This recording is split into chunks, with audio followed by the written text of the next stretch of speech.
Against, say nay. The ayes have it.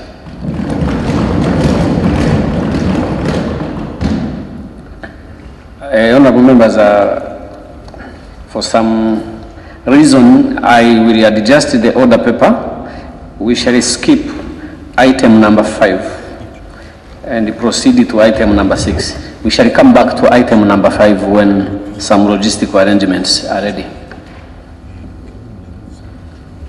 Item number 6 on the order paper, motion seeking leave of the Assembly to introduce a private member's bill on preventing and combating corruption within the organs and institutions of the community. By way of motion. Chairperson, Committee on Regional Affairs and Conflict Resolution.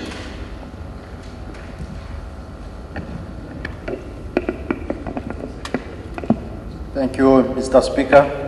Mr. Speaker, sir, I beg to move under Article 26 of the Rule of Procedure of the Assembly that this Assembly do resolve to grant me leave to introduce a private member's bill entitled Preventing and Combating Corruption within Organs and institutions of the community.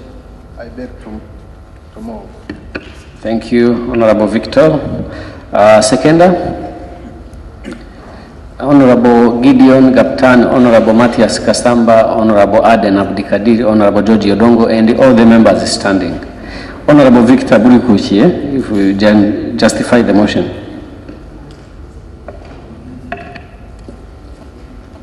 Whereas partner states committed under Article 6 of the treaty to adhere to the principle of good governance, including adherence to principles of democracy, the rule of law, accountability, transparency, social justice, equal opportunities, gender equality, as well as the recognition, promotion, and protection of human and people's rights in accordance with the provisions of the African Charter on Human and People's Rights.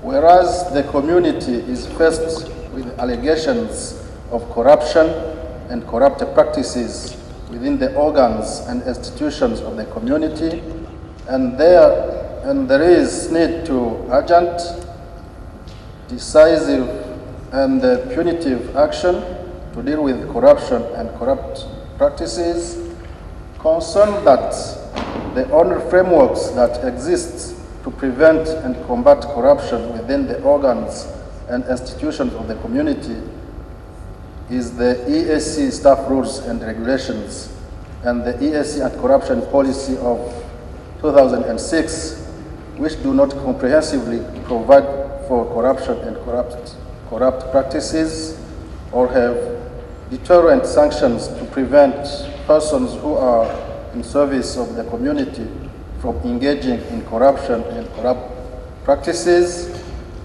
Further concerned that corruption and corrupt practices undermine the effective and efficient utilization of resources available to the organs and institutions of the community and derail the community from deepening and widening integration. Aware that the objective of the draft protocol on preventing and combating corruption is to coordinate and harmonize the efforts of partner states and not to criminalize corruption within the organs and institutions of the community, determined to strengthen the legal framework for preventing and combating fraud and corruption within the organs and institutions of the community, recognizing that Article 49, subsection 1 of the treaty provides for the Assembly as the legislative organ on the community, which enacts the legislation of the community by means of bills debated and passed by the Assembly, aware that under Article 59, subsection 1 of the treaty, any member may propose any motion or introduce a bill in the Assembly further aware that Rule 64, subsection 8 of the Rules of Procedure of the Assembly provides that a committee of the House may initiate a bill within its area of competence, recognizing that Rule 64, subsection 5 of the Rule of the Procedure of the Assembly requires that a private member's bill shall be introduced first by way of motion, to which shall be attached a proposed draft of the bill. Now therefore be it resolved that by the Assembly as follows, that in accordance with Article 49, subsection 1, and 59, subsection 1 of the Treaty and Rules of 64, subsections 5, 8, and 9 of Rules of Procedure on the Assembly grants leave to me, Honorable Victor Burikukie, to introduce on behalf of the Committee on Regional Affairs and Conflict Resolution a bill entitled the East African Community Integrity and Anti-Corruption Bill, to provide for the prevention and combating of corruption within organs and institutions of the community. Mr. Speaker, sir, the East African Community Integrity and Anti-Corruption Bill was conceived by Honorable Abubakar Zain Abubakar, the former chairperson of the Committee of Regional Affairs and Conflict Resolution during the Third Assembly. However, the tenure of the Third Assembly lapsed before the bill could be introduced and passed into law. During the consideration of the committee handover report, the bill was among the unfinished businesses, which was not completed by the committee. When the committee was considering its work plan, a decision was reached that the bill be saved and owned by the committee such that it could be adopted and owned by the committee. The East African Community Integrity and Anti-Corruption Bill has been framed to promote integrity and ethical values in integration process. It is being developed as a piece of legislation that is passed into law will counter and prevent corruption and the culture of corruption in the use of the community resources. Corruption is a major obstacle development, and it impedes progress to societal growth and enhancement. It is imperative that the necessary legislation is enacted so as to foster and ensure that the resources that advanced to the community are put to the rightful purposes. Honorable Speaker, sir, the community has been negotiating a protocol on preventing and combating corruption. However, this protocol is only covering cooperation and harmonization of partner states' laws. It is not covering corruption among organs and institutions.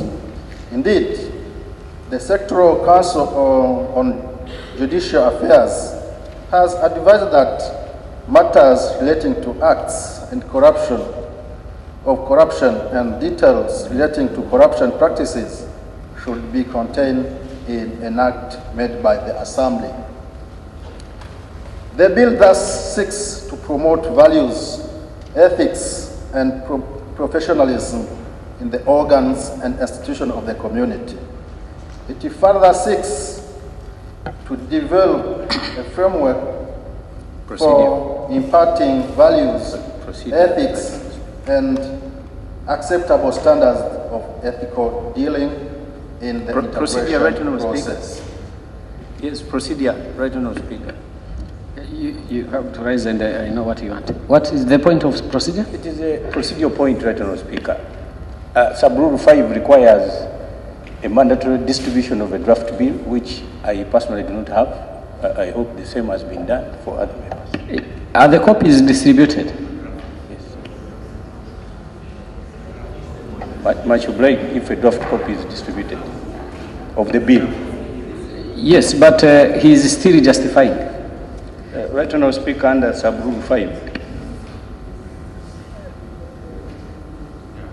a draft copy needed to be here for the motion to be before you, Right Honourable Speaker. Honourable Mbide, which rule are you referring to? Right Honourable Speaker, Rule 64, sub-rule 5, coming from sub-rule 4.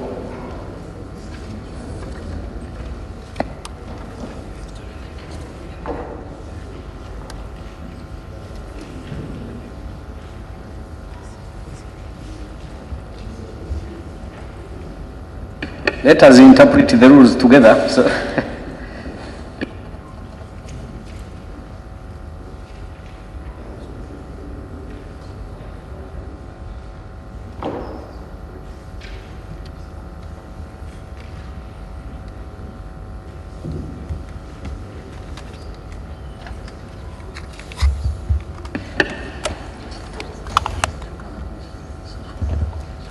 honourable members, I think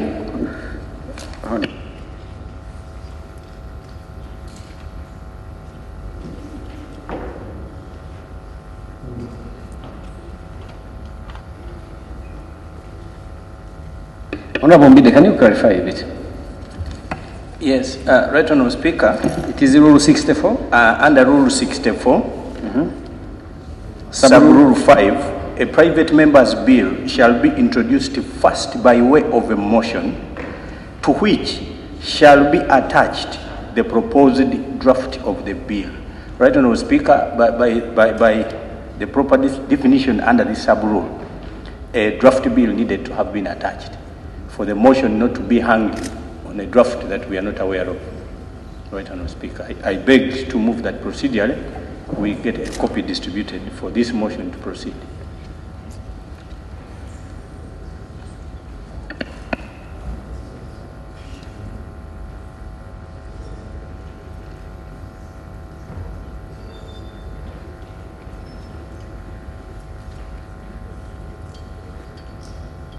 So I think Honourable Mbide is right, but we can make a choice that is convenient for us.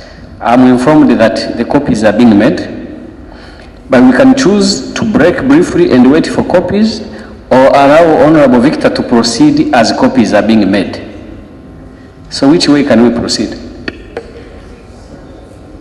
Right, Honourable Speaker, on a procedure. I think if copies are being made, I don't see any need for us to break. We will, after all, what Honourable Victor is actually reading is a summary of what we wanted to have before us, basically, because I have in the past introduced a private member's bill, and what he is doing now, or the justification he is reading, is actually the draft proposal of what that bill will entail. So I think because we have that in place, and Honourable Mbide is right with regards to Rule 64, Rule 5, with your permission, we could proceed as we wait for the copies to be made. And with Honourable Mbide's consent, just to facilitate the flow of business. Much obliged, Right Honourable Thank you very much. Thank you very much. And I ask that the copies be made as fast as possible. So, Honourable Victor, can you proceed, please? Thank you, Right Honourable Speaker. The integration of EAC is currently facing enormous challenges. Key among these is the manner in which the community resources are put to use. Various reports are pointing a gloomy picture that does not reflect the values for which the community stands for. The reality on the ground portrays a culture of impunity, carelessness, gluttony, fraudulent conduct and practices by those in charge of the uses of community resources and non-repentance. Community resources are dispensed without following laid down procedures and guidelines. This has been demonstrated among others. Audit Commission's reports that have raised serious audit findings about the excesses and misuse of community resources, Eala Account Committee reports, etc. The bill, once passed into law, will spell out punitive and decisive action on culprits and make it criminal and difficult for those in charge of the management of the resources of the community. The bill will further go a long way, complement the EAC staff rules and regulations, EAC financial rules and regulations, EAC procurement rules and regulations, the EAC anti-corruption policy 2006, among others.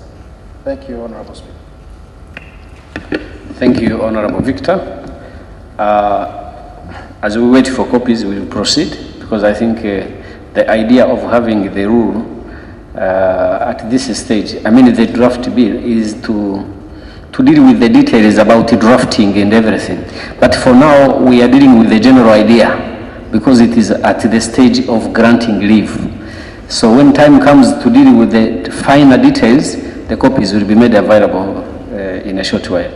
So, honorable members, the motion before the House is that this Assembly do resolve to grant leave to Honorable Victor Burikukie to introduce a private member's bill entitled Preventing and Combating Corruption within the organs and institutions of the community. Debate is open. Honorable Aden Abdikadir.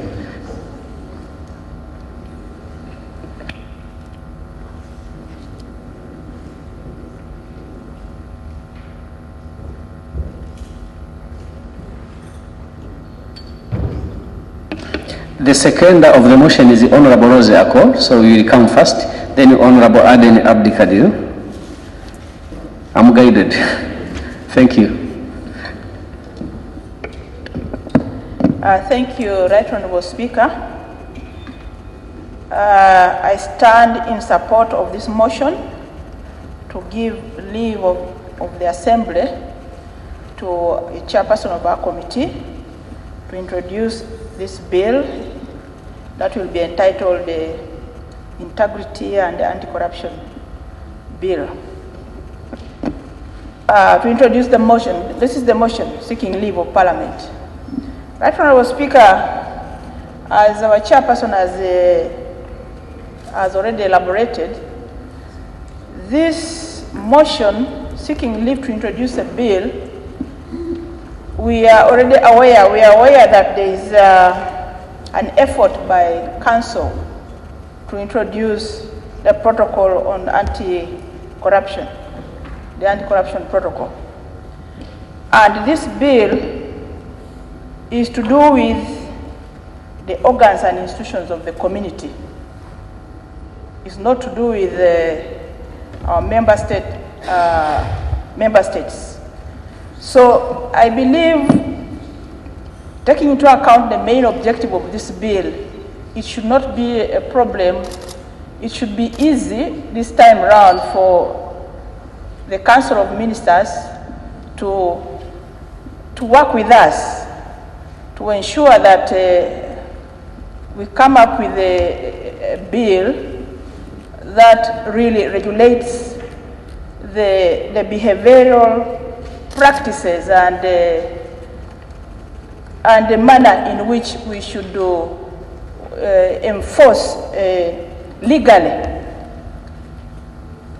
to our organs, especially on management of our finances, and also how we should avoid misuse of our funds so that we achieve the objectives for which these resources are budgeted for. We are all aware in our member states that there are very many agencies and the institutions that have been put in place to fight corruption in our member states. So the institutions and organs in the community should not be an exception. And it's the reason we also want to enforce what is already enforced in our member states to ensure that even at our level at the region, the institutions and organs at the region are equally governed in a manner that is benefiting the community, especially to do with corruption. So, Right Honourable Speaker, this bill is for organs and institutions of the community. Secondly, it has been definitely a concern, all our concern, that apart from the rules of procedure and then the rules, the procurement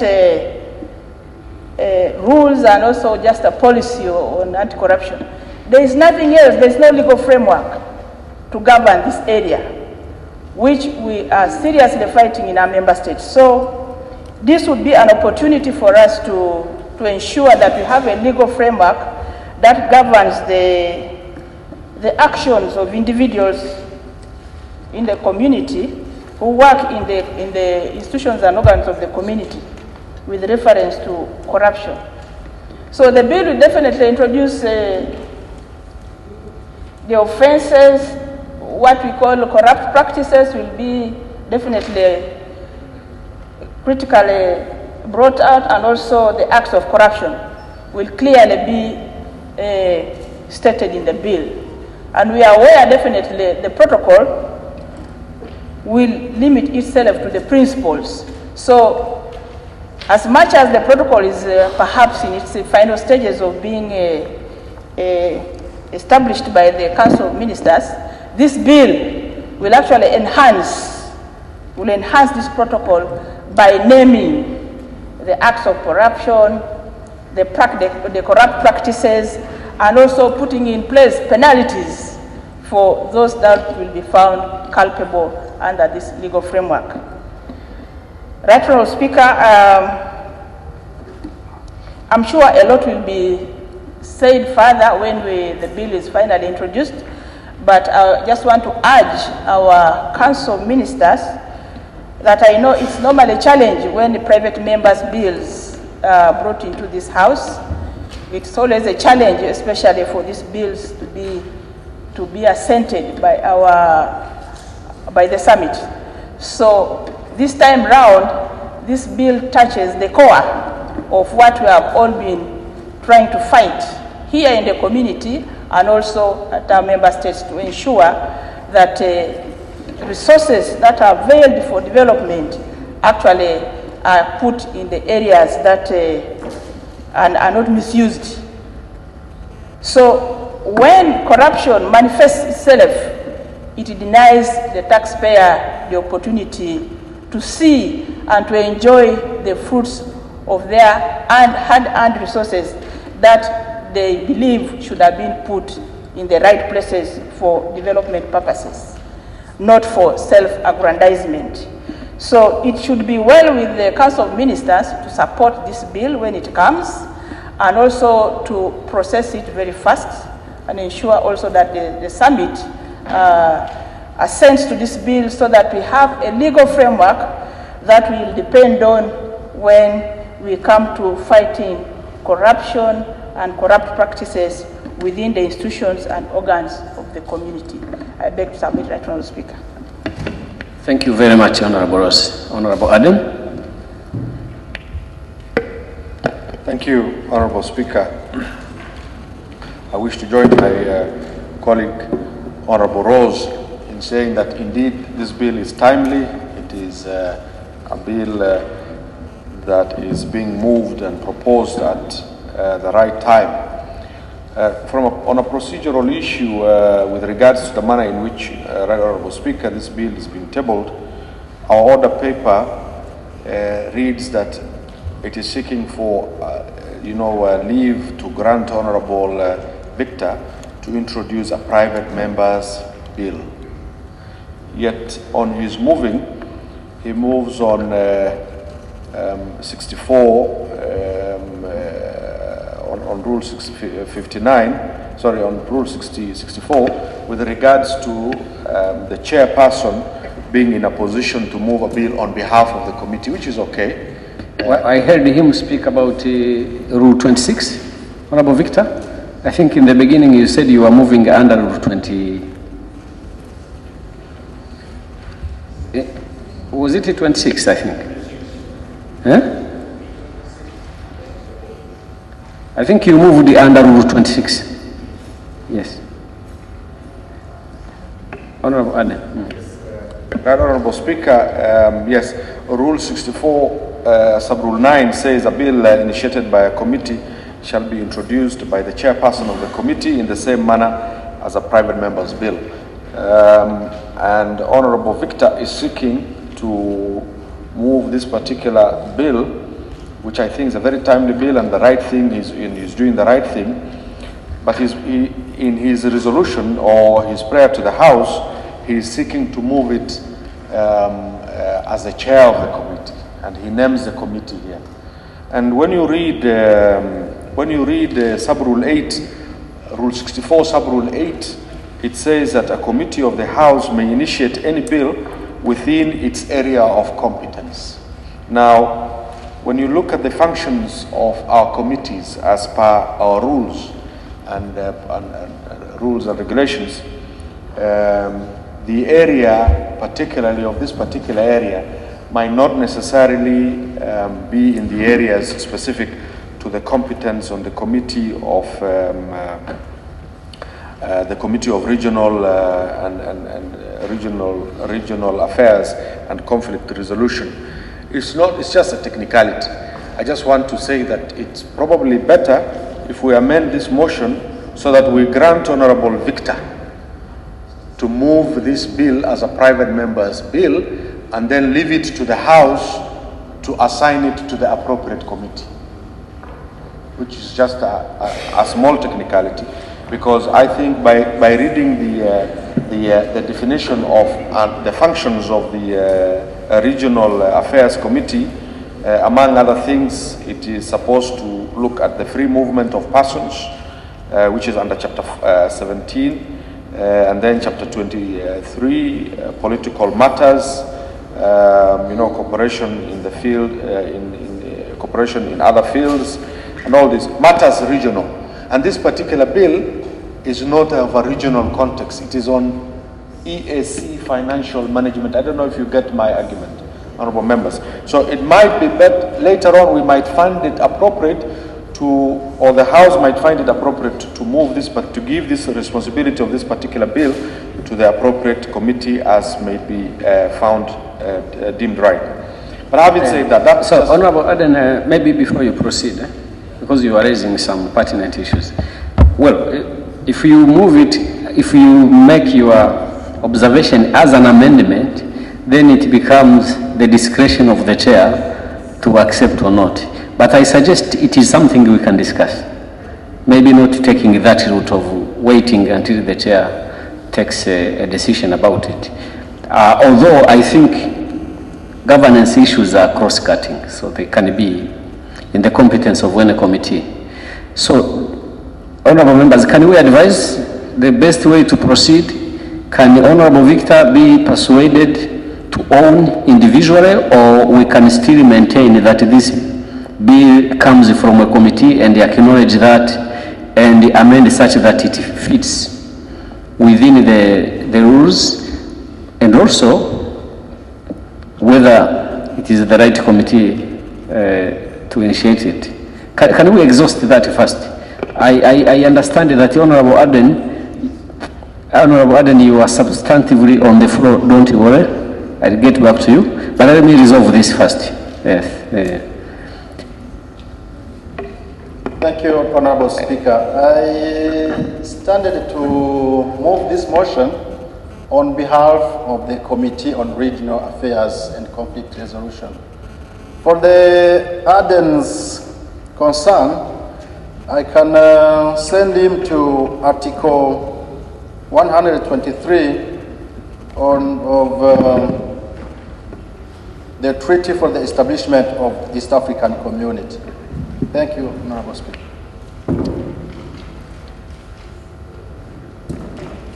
Okay, thank you. I saw Honorable Dr. Oburu had been on the floor, then Honorable Gideon, Honorable Mary, in that order. Yeah, thank you, Mr. Speaker. Mr. Speaker, as you rightly stated, the issues of corruption are cross-cutting, and they could be in the Committee of Legal, they could be in other committees, even of general purpose. But, Mr. Speaker, when we are dealing with conflict resolution, one of the causes of conflict is corruption. So, Mr. Speaker, when with all the, respect to my friend Honorable Abdi Kadir, I think even the anti-corruption bodies, when they come here to Parliament, the relevant committee they come to is the Committee of Conflict Resolution and Regional Affairs, because conflict resolutions across the board in all the East African countries is normally caused by serious concerns of people against the oppressive nature of corrupt practices. And therefore, Mr. Speaker, I don't know which committee Honorable Aden is suggesting that this particular matter goes to. But even in the previous Parliament, this particular matter was raised by a private member, but it was in the Committee of Conflict, Anti-Corruption and Conflict, not anti-corruption, but the Regional Affairs and Conflict Resolution. So, Mr. Speaker, my own take on this matter is that the matter is in the right committee and it should be left there, and Honorable Victor should continue to execute it on our behalf. I'm a member of that committee. Mr. Speaker, thank you. Thank you. At any point, Honorable Aden, you can advise, and we just abandon your idea. Honorable Gideon. Thank you, Right Honorable Speaker. I take note of the point of my brother, Honorable Aden Abdikadir, with regards to the reference of the motion to the particular articles in our rules of procedure and maybe the treaty. But in this matter, first I want to say it is the House. If the House is convinced that we can move it strictly under Rule 64(8), we, the committee, are also able to adjust to Rule 64(8), and we can move it under. And that is if that is a consensus. But again, in relation to what Honorable Abdikadir said about which committee should actually pursue the development of this bill, I say this bill is a bill of a regional character, and the mandate of the Committee on Regional Affairs and Conflict Resolution is cross-cutting. So it is well placed. In many ways, all these bills are going to affect the community. So it does not matter whether it is done by our committee as it is advanced, or it could have been done by another committee. But for this matter, this bill is having a regional character, and the Committee of Regional Affairs and Conflict Resolution is in the best place to address this issue. Thank you. But honorable members should also indicate whether it should be owned by the committee generally or one individual member, as he suggested. Honorable Mary, Honorable Mukuria, Honorable Kim. Thank you, Right Honorable Speaker. Right Honorable Speaker, the issue that is being discussed right now was discussed and exhausted at the level of the committee. That issue was raised, And the fact that any other committee could claim it is not contestable. We realize that it can be legal, it can be in accounts, it can be general purpose, but also fits within the regional affairs, which also covers the issues of conflict, as has already been said very well by Honorable Buru. Now, Right Honorable Speaker, we can also decide and move it as a private member's bill if that suits the House better. Since this bill can be owned by any of the committees, I would suggest that our chairperson, who is Honorable Victor, moves this bill as a private member's bill, and in that way it is not contestable, in which case he would be moving it under Rule 64(8), and that then would rest everything. I thank you, Right Honourable Speaker. Yes, thank you, Honourable Mary. Honourable Kennedy Kuria. Yeah, thank you, the Right Honourable Speaker. I also stand to support what Honourable Mary has said. Indeed, looking at this bill, if we move it as a private member's bill, and that with your discretion it is assigned to another committee, since the bill deals with organs and institutions of the community, then it makes sense. And I will say this simply because matters of regional concern definitely concerns the member states. But here we are talking about the institutions and organs of the community. Therefore, I would support that this become a private member's bill that is being moved by Honorable Victor, and then it is assigned to the relevant committee that does the work. I submit. I had indicated Honorable Kim. Yeah, thank you, Right Honourable Speaker. And also let me add my voice to thank Honourable Kitsoba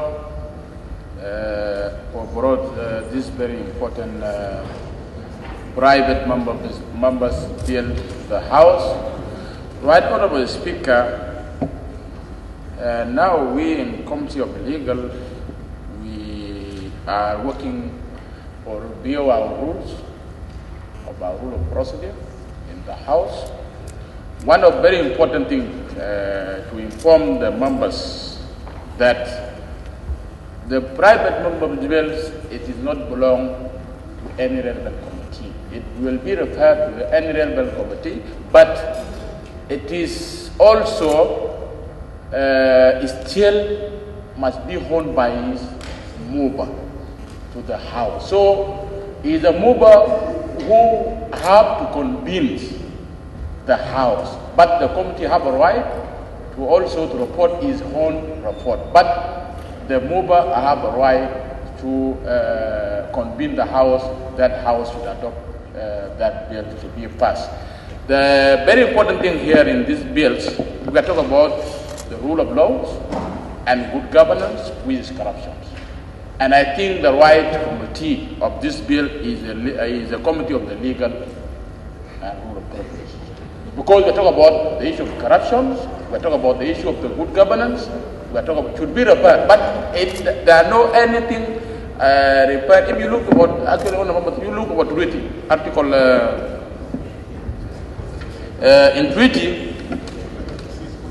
in treaty, which is very important. Those members who have brought the private members bills. Article 59 in treaty.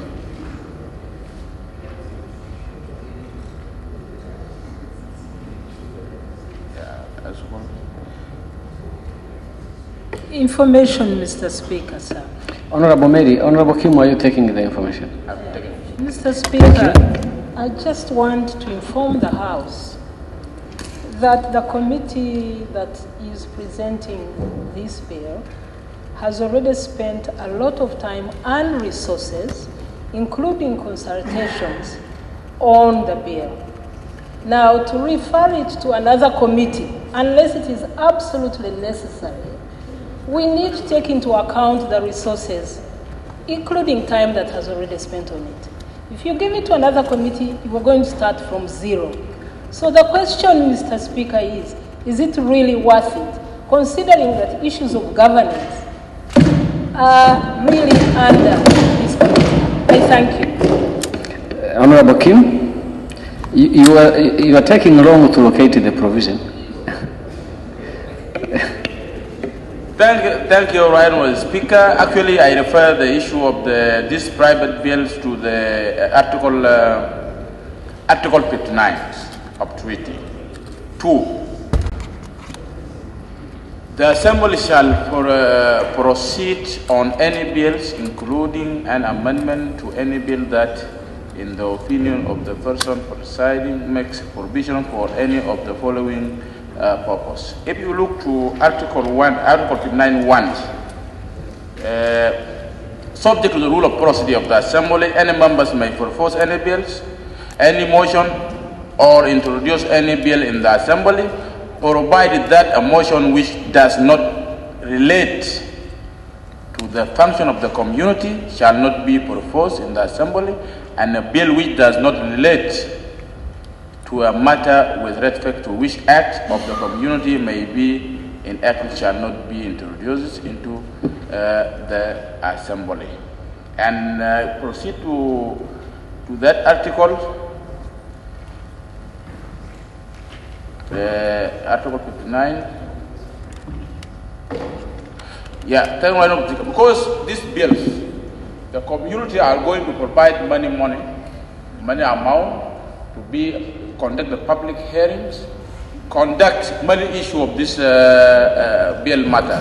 For me, it is a good that we have to look about this Article 59 very carefully, and also these bills, if the House adopted, should be referred to the Committee of the Legals, and the legal will make sure the analysis of the benefit of the community in this bill. Thank you very much, Mr. Speaker.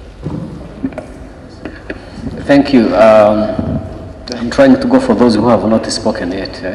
Honorable Kasamba, Honorable Dr. Makame, Ambassador Fatuma, then I will come this side. Put off the microphone. Thank you very much, Right Honorable Speaker. I want to take this opportunity to thank our senior colleague, Honorable Victor Birikukie, for having come up with this very, very important motion that puts us into the front line of fighting corruption. And I want to appeal that when he was to members, when he was submitting, he mentioned the past activities which have been undertaken, which are very critical. And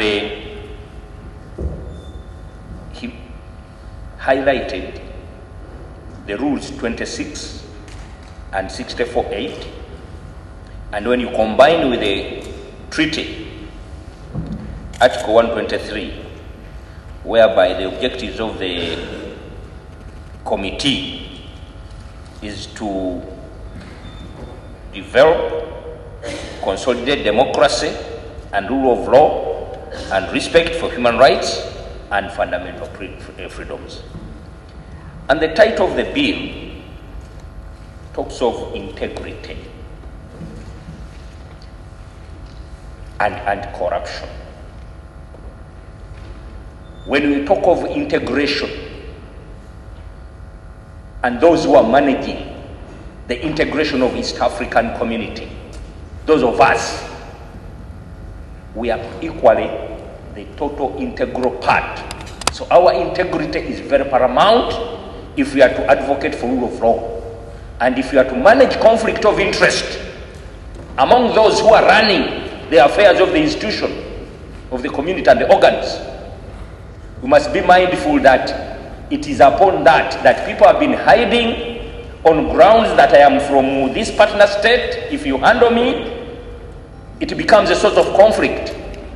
So I see it very rightly, much as they are legal jargons, they've already done a reasonable work in the backyard, and This bill is not for the committee, it is for this House.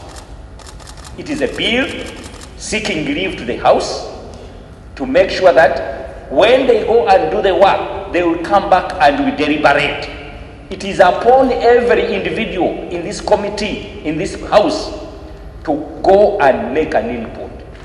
Corruption and integrity are major challenges facing the partner states, and they've now eaten up the regional level. So it is upon us to either give him the go-ahead, prepare, and then we shall own up at the end of the day. It is not be the semantics of who owns it. At the end of the day, it is this House which would have passed the law on anti-corruption. I thank you. Thank you. Because we need more time to debate the merit of the bill itself. So I just provoked this debate because I wanted it to be assisted. And because there was no any motion to that effect, there is not going to be any voting. So the ideas I needed, I already have them. So I'm going to guide. The subject is cross-cutting, so any committee could have initiated this bill. And the mover indicated clearly that the bill belongs to the committee, that he's doing it on behalf of the committee. So I think the office of the clerk should, or as we proceed, we should do the necessary drafting to make sure that clearly this bill belongs to a committee and not any individual member. So I think we proceed like that. So the debate on who owns the bill is settled. We are done with that. So Honorable Abdikadir, you were on the floor substantively. You proceed. I will prioritize Honorable Fatuma and Honorable Makame to proceed debating the merit of the motion now, when Honorable Abdikadir is done. Thank you, Mr. Speaker, for the guidance. And I just want to, and I oblige by your guidance, that the bill will remain as is, moved by the committee that is moved. My intention was only to put things into perspective with regards to bills and how they are moved. The situation I actually see is that the Committee on Regional Integration will probably now face and come and sit before the Committee on General Purpose to defend their bill. That is how this bill is likely to proceed, on a light note. Right Honorable Speaker, the issue of this particular bill which Honorable Victor and the committee has moved is timely, as I had said earlier. It's a very important issue. Yesterday, we were rightly guided by His Excellency, the President, Dr. Ali Mohammed Shein, with regards to corruption, and he spoke about it in length. And I think it is very timely for this House today to be considering a bill that is going to help us in terms of managing or addressing the issue from a legal point of view, in terms of a regional point of view, because all our member countries, each of them have anti-corruption bills. It is there in all our member states. But this particular one is to address with the context of the EAC as an organ. And that is why this bill is very important. And I think corruption is a threat to our resources. And because of the lack of laws with regards to the issues of fighting corruption, it is very easy for the vice of corruption to grow in nature within our organs and institutions unless we tame them using the laws and the rules that we are about to, give permission to the committee and Honorable Victor to proceed with in terms of drafting on our behalf. Right, Honorable Speaker, indeed the bill will go a long way in deterring any person working in the organs and the institutions of the EAC from even attempting to be involved in matters of corruption, because I believe the bill will, among other things, recommend punitive measures with regards to what is to be done against those kind of officers. So it's a difference. Now there is no law with regards to corruption issues, and then when there is a law, it becomes a fence, it becomes a barrier to anybody who might be tempted to misuse the resources of the community that will find themselves, himself or herself, deterred by the existence of these particular laws. And I also want to say that the existence of this particular bill is very important, because link it up with the other bill which is currently being worked on, the financial management bill. The two will work concurrently. And I would like to say, Honorable Victor, as they propose or go ahead in the drafting of this particular bill, they must work very closely with my committee and the private members bill which I have with regards to finance, because more or less from a punitive point of measure, this particular anti-corruption bill will be referring to clauses in the management of financial issues, because then you will have to say that if any officer is to contravene the provisions of the finance bill, this and that, then this is going to be the measures against that particular person. So I think it will require a very close working relationship, and the reason why I was earlier on a light note saying that these two bills at the end of the day might have to be brought together under the same umbrella is because they need to be together in nature. So for that reason, okay, who is raising the point of procedure? It's me, Honorable Speaker. Thank you, Honorable Speaker. Rule 66, rule of procedure. Which rule? 66. 66. 4. 66. Yes. 4.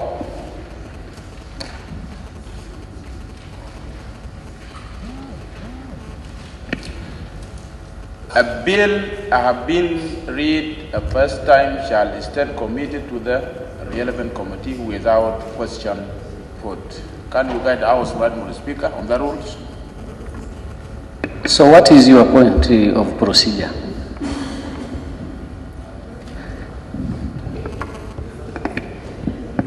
Right, Honorable Speaker, what I'm raising here, I think this first stage the bill should not be debated and then should be transferred to the relevant committee without. Honorable Kim, we are not there yet. We are not there yet. So you are citing the bill prematurely. It's not yet time for that. And honorable members, let me also clarify, even on the decision we made before. Regional Affairs Committee has initiated the bill. But the issue of how we process it in the future is different. Because when you constitute yourself as a committee into a personality that wants to move a bill, you have a right like any other individual could do it. But which committee processes it at the stage of public hearing or whatever may require a different consideration. Yes. So I think my point is understood. Because as a committee, you must assume if it was an individual now moving the same bill, whether, for example, you could be the one to do the public hearing, it would be impossible. So as we proceed, depending on the decisions we take today, we shall look at what are the relevant procedures to apply depending on what stage we shall be of the bill itself. Thank you. So the decision, the guidance before was simply anyone, any member or any committee can initiate a bill. But how we process it is a different issue. Thank you. Thank you, Right Honorable Speaker. I think we are spot on that particular issue. Is earlier what I was saying on a light note, that in other words, instead of Honorable Victor alone coming before the Committee on General Purpose, it might so happen that the whole committee comes before the General Purpose Committee. And I think that's the point which is being made. With regards to the point of what I think you've rightly dispensed it, I think Honorable, my good friend Kim Gai is jumping the gun. We have not yet done the first reading of the bill. It is just a private member is moving this particular bill. As I end, I just needed to say, Honorable Speaker, I support the move the move of Honorable Victor and the committee to move this very important bill. I think it will require close working relationship with regards to other bills that are currently under development, and together I think we will strengthen the governance issue with regards to the resources of the community. I beg to support. Thank you. Thank you very much. Now I come back to Honorable Makame. Are you interested coming at this stage? Okay, thank you. Thank you very much, Mr. Speaker. First and foremost, I'd like to, before I comment on the bill, to welcome you to Zanzibar. They call it the land of spices. And I will request you, Mr. Speaker, to allow me to quote the former president of Zanzibar, who also happened to be the only president who served also as the president of the Union, His Excellency Mzee Ali Hassan Mwinyi, who was once quoted, and it is a very famous quote relating Zanzibar. He said, "Zanzibar ni njema atakaye aje." That is, Zanzibar is a place of blessing. So whoever wants is welcome to come. So, honorable members, you're welcome. Zanzibar is one of the constituents of the Union of Tanzania. Tanzania is Tanzania mainland and Tanzania Zanzibar. So you are welcome here. It's a place where we started the integration in 1964, 26 April. And it is one of the, as you said, Mr. Speaker, yesterday, it is one of the unions which are still existing in the world, and it's the only united republic. So that is what I wanted to say earlier. But with regards to the bill, I'd like to declare my interest. I'm a member of the Regional Affairs and Conflict Resolution Committee, and that bill was set in the saving work from the third Eala. It was initially a private member's bill sponsored by Honorable Abubakar Zain, and this committee picked it up. It was referred to the committee by the Speaker, yourself, Mr. Speaker, when we were having those saved work of the third Eala that were being allocated to various committees. Then that one found its way to the Committee of Regional Affairs and Conflict Resolution. We considered the bill. We met with the convener, the person who, the former member of Eala, Mr. Zain, in our committee. And we really improved the bill, and we resolved together that it is important that this bill is moved. It is timely. It is, the issues of corruption and issues of good governance, issues of integrity are the issues that are of value, not only to individual partner states, but also to the community. And we saw that at partner states level, there are agencies which are combating corruption. But at the community level, we thought, actually we saw there is nothing, and we thought it is necessary to have a piece of legislation that would address that deficit. So, Mr. Speaker, I'm standing to support the mover of the motion, Honorable Victor Burikukie, and that is also to air my voice as a member of the Regional Affairs and Conflict Resolution. Thank you very much, Mr. Speaker. Thank you, Dr. Makame. Honorable Ambassador Fatuma, are you interested in coming at this stage? Okay, because I had already pointed here. Thank you very much, Right Honorable Speaker. I also want to add my voice and congratulate Honorable Victor, who is also our chairperson, the Committee on Regional Affairs and Conflict Resolution for ably representing us, and I think the motion is very clear. It's a motion that is seeking leave of the Assembly to introduce a bill. It's not a bill at this point, and I just wanted to say that we shouldn't be worried wherever it goes, but I'm sure, as already said, fighting corruption is a challenge of each and everyone. It requires concerted efforts, and I'm sure even when the Regional Affairs Committee will take it up, all other committees will work closely with us in developing this bill. So corruption is a major challenge. It affects all of us. It affects us globally, but it also affects us in the region, especially with regard to the East African community. And I think citing and focusing on the organs and institutions of the community is because we know that there are challenges. We've been receiving reports both from the Accounts Committee on the management of our resources at the community, and we know that there is need to strengthen accountability. We need to ensure that every dollar that comes from our community is well spent, because this is our taxpayers' money. So the bill really will strengthen accountability. It will promote good governance. It will ensure that the money that comes from the community is well spent. It will ensure quality services to our people, but it will also punish and also prevent corruption.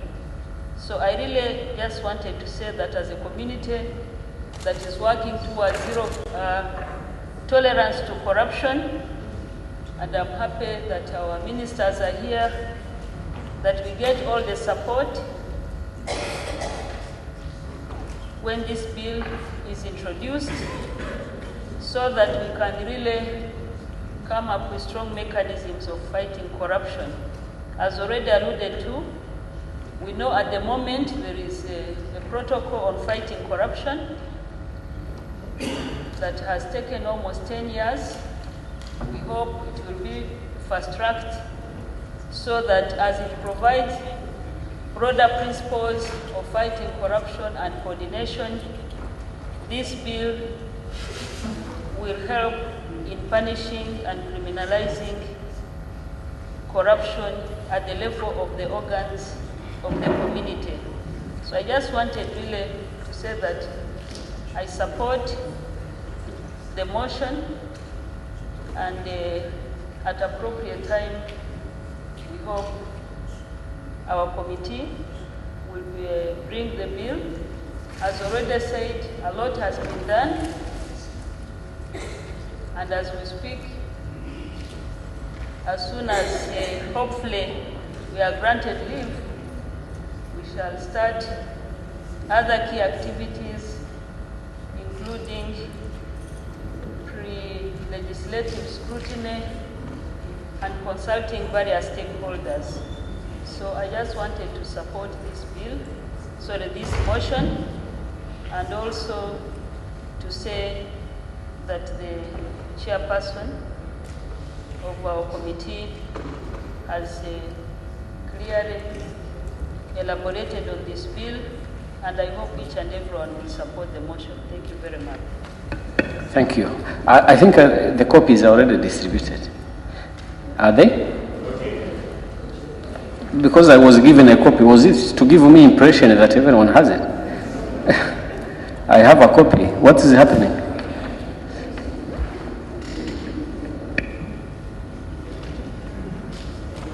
Crack.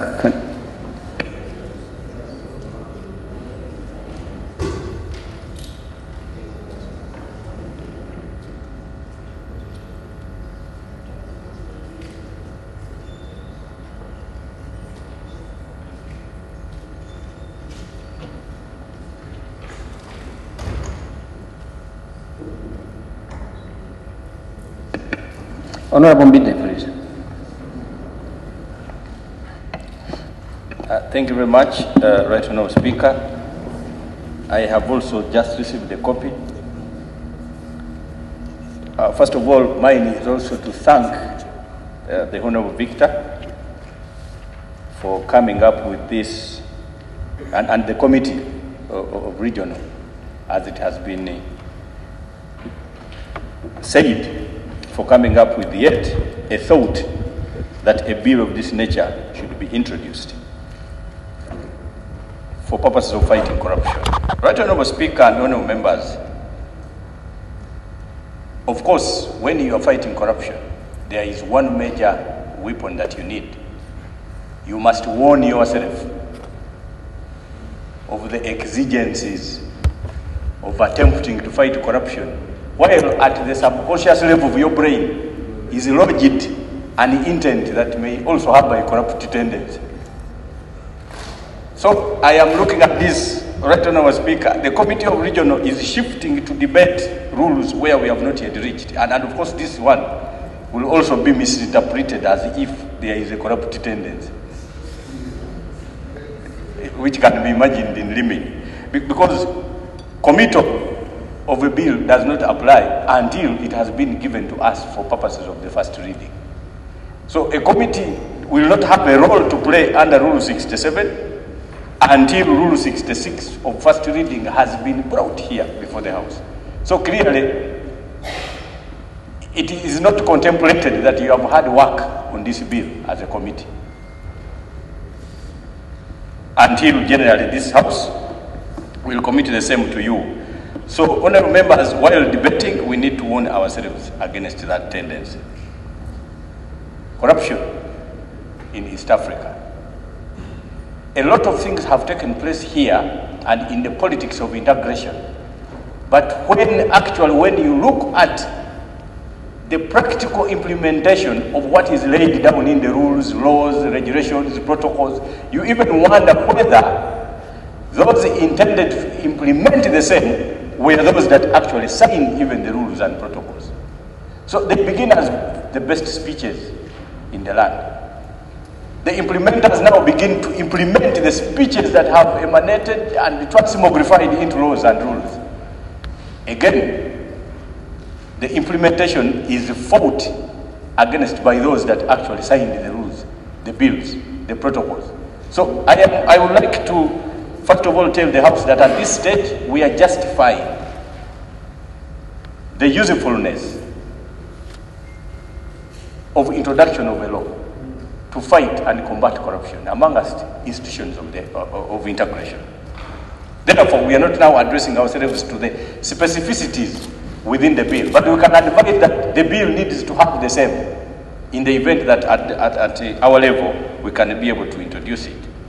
So corruption is deadly. Now let us look at East African community in terms of whether, Honourable Victor, you will safely introduce a law.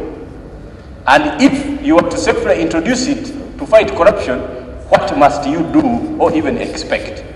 Number one, what is the legal climate within the East African community? You are going to be faced with a court, the East African Court of Justice, that does not have criminal jurisdiction. That is number one. This same court does not even have the jurisdiction extended to cover trade-related matters. The Summit of Presidents decided long ago, all deadlines established have passed. Partner states have not deposited details that require the court to have extended jurisdiction. Now, you are coming up with the law, but this is the court that exists. Number two, you have got the African Court on Human and People's Rights. Partner states have refused to have it work in East Africa, except Tanzania. So you are coming up with a law, but these are the courts. Three, the bill is coming. You have got partner states that are state parties to the East African Community Protocol, but their arguments are consistent on sovereignty. I have been to courts of law, I have argued the attorneys general, and their arguments are consistent that ours is a sovereign state. Therefore, we do not contemplate orders that conscript movements, decisions, and actions that are taken as preferred by a partner state called a state within the EAC.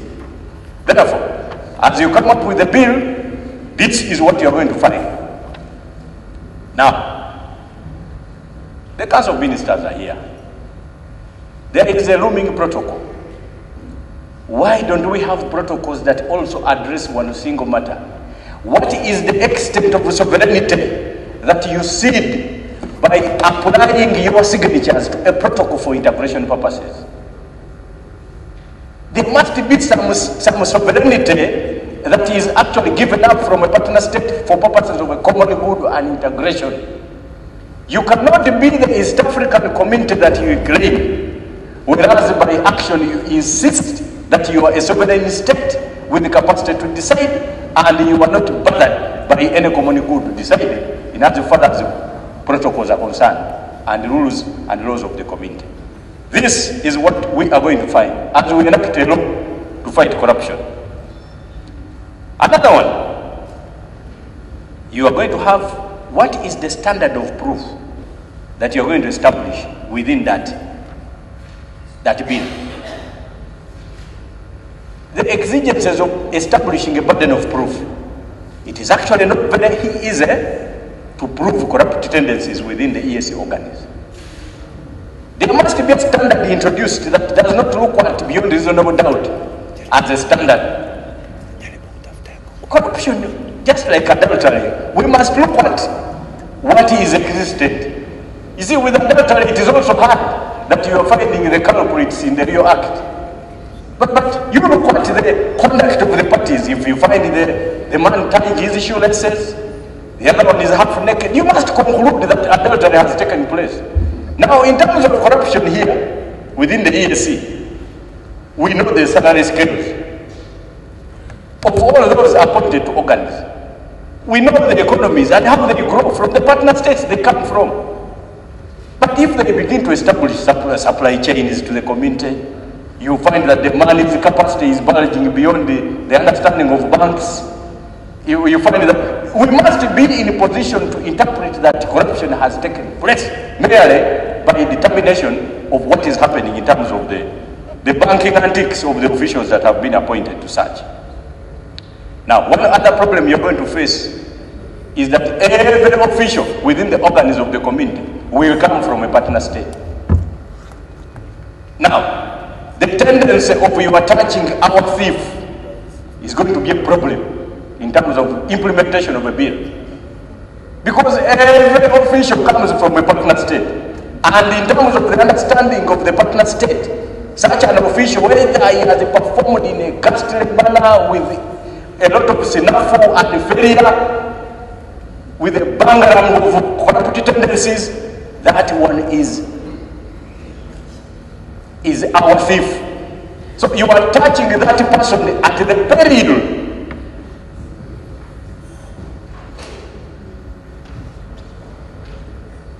of your own safety. Now, you are going to find this as you try to implement this bill. Right, Honourable Speaker and Honourable Members, my plea is to the Council of Ministers. We either decide that we are integrating, or that integration is becoming good speeches made by those that want to sound so good and cooperative with other neighbors. Well, actually, they are not cooperative in the sense. I have looked at the laws within East Africa, and for me, the only signpost I can carry to all of those that are visiting East Africa must be reading Death in Progress. The East African community must be carrying a signpost reading Death in Progress. So there must be a lot of work from now on that must be undertaken for laws of this nature which are so good to take shape. I thank you very much, Honourable Speaker. Thank you, Honourable George. Then Honourable Alak, Honourable Josephine.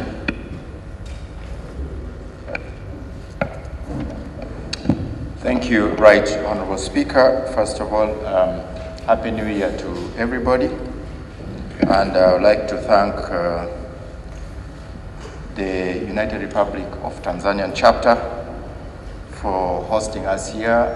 We are grateful for everything that we are enjoying in this island of Zanzibar. Right Honorable Speaker, a beautiful girl is suited, has so many suitors, and I am therefore not surprised that there are so many committees that would like this particular bill to be brought before them for processing. But that just speaks to our own experience and why this bill is very relevant. Mr. Speaker, I think I'm a member of the Committee of Regional Purpose that has been having a conversation about this bill. And I think we reached a point of desperation.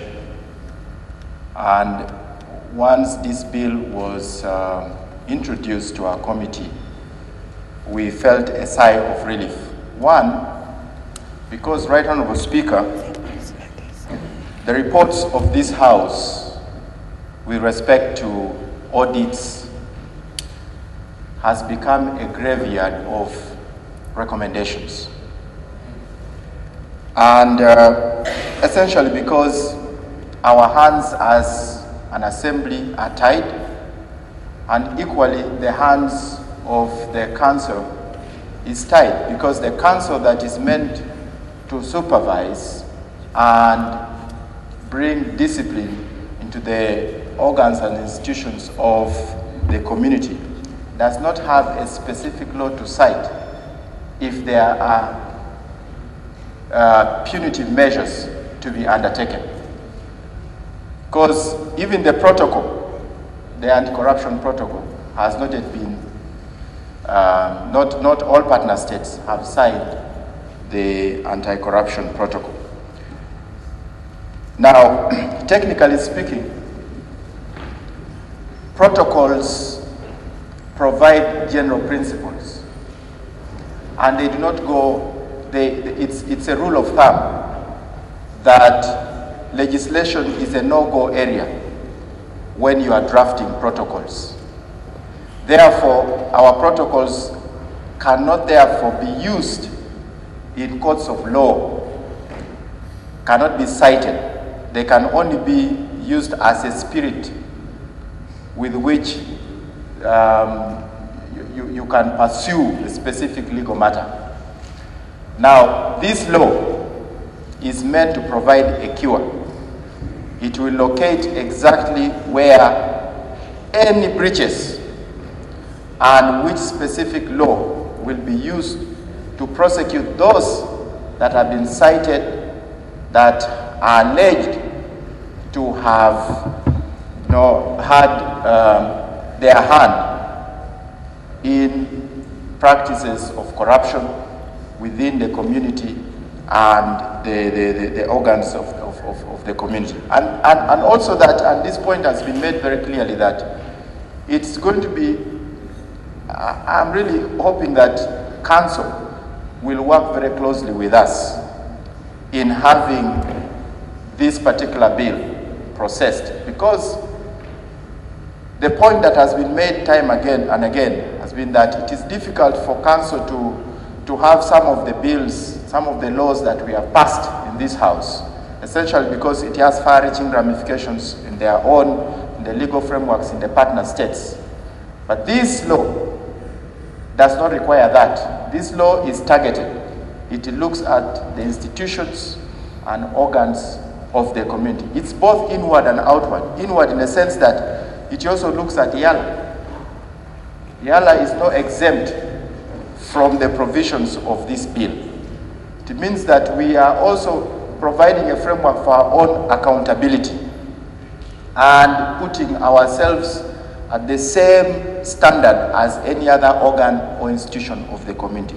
So really the spirit behind this bill is something that I would wish that we as the House should support.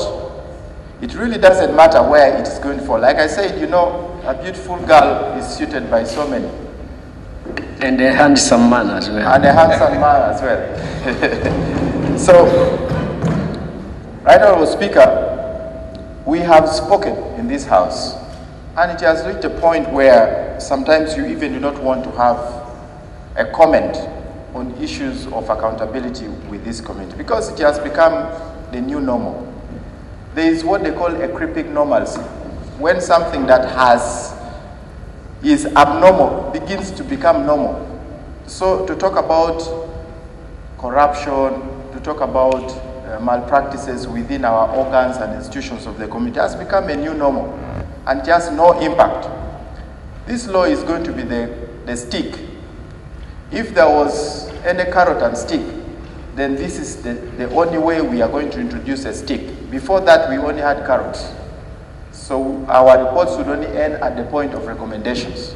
But now, we want to put a specific law that can enable us as an assembly, can enable the Council of Ministers and any other individual within the community to take legal action against those that have been found culpable or those that have allegedly involved in acts and practices of corruption.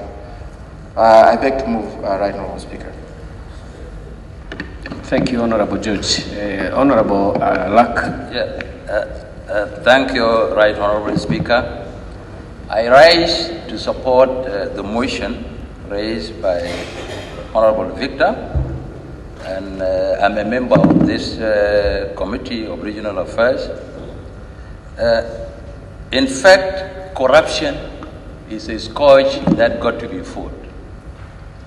And honestly, if there were not to be any corruption, maybe there would be no need to have governments. The society could move smoothly without any problem. But with corruption, we expect that public properties could be squandered and misused by few. Now, we have seen here in the community that there has been attempts on the East Africa Community Protocol on preventing and combating corruption. That one, I think, was initial in 2012 by 5 countries, excluding South Sudan, because South Sudan was not a member of the East Africa Community by then. But then it has not proceeded. So we in the committee saw that the best would be to proceed with the law on corruption within the community, within the organs and institutions of the community. And from there, we could proceed to work on having the protocol signed by the partner states. Because it seems, as Honorable Mbidi has mentioned before, that there are difficulties over this question of sovereignty in trying to go about this, as long as we don't have the criminal procedures within our East Africa Court of Justice. So my urge is to urge the Council, when we are proceeding with this motion and it becomes the bill, I'm urging the Council that they cooperate with this private members bill so that it goes through. And if we have passed it and made it an act, then they would also help to see to it that the protocol on preventing and combating corruption is adopted and signed by the partner states. And this is the way that we are going to fight corruption, because still now there's a lot of corruption across the borders in the partner states. You find that people loot properties and then they migrate with it to another partner state, and the partner state also sits on this money, we start reporting it back. So if we pass a law on corruption, and then we proceed with protocol and preventing and combating corruption, I think we can succeed to minimize corruption in our region. It is said that maybe corruption, you cannot get rid of it. So human societies struggle to minimize it to a minimum. Maybe others can talk of getting rid of corruption, but you don't get rid of corruption, you minimize it to the minimum. So I'm urging the Council to help us in proceeding with this bill and going further with signing the protocol on combating corruption. So I support the motion, Right Honorable Speaker, and I would wish all the members to support this motion so that we proceed in developing it so that we make it an act of the community. So thank you. Thank you very much, Honorable Alak. Honorable Moyan, then Honorable Dennis Rufo. Thank you very much, Right Honorable Speaker, honorable members. Let me also take this opportunity to join the chair chapter of Tanzania to welcome colleagues and friends, honorable members, and yourself, Honorable Speaker, to Zanzibar. We are prepared to make your stay here quite interesting. Karibuni sana. Let me also take this time to send my congratulations to Honorable Victor and members of the committee for being so brave to bring such a motion to the House, a motion that is going to address issues of corruption and deterrence of it in the institutions of East African Community, which, as I've been reading them, they are quite impressive, and sometimes one wonders how are we going to actually make our bill later on, the law, operational. However, this should not at all prevent us from coming up with the bill. I support the motion. I support the motion because I see the merits. East African institutions and organs are public institutions. And being public institutions, it involves really creating public trust. You cannot be a public institution without having created the trust of the citizenry that you are leading. So leading by example is one thing that this instrument is going to help us to bring to the fore. This bill is a housekeeping bill, as somebody has been whispering here. It will help us to keep our house properly. It is a bill that is going to at least help us to come forth with an instrument that is going to help us shape the behavior of service providers so that they are service providers with behavior that is expected by the public.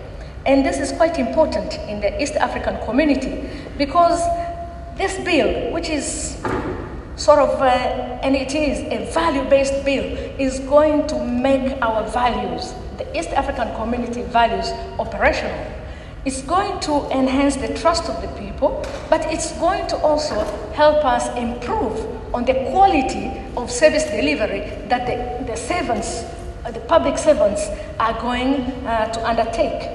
So I'm seeing an East African community that is now beginning to create truly an environment favorable to tradesmen, to people who are traveling, who are moving from one country to another, with a lot of trust and confidence that at least they can work in favorable environment that is going to enhance their businesses. I'm seeing sustainability of resources. Corruption is actually a danger that erodes resources. And with an anti-corruption bill in place, I see very much sustainability of the resources that we have, the trust of the citizens who are taxpayers, but also the partners who are supporting us. As we strive to widen and deepen integration, we need them to actually support this bill and create the trust of the community citizens as well as those partners who are supporting us.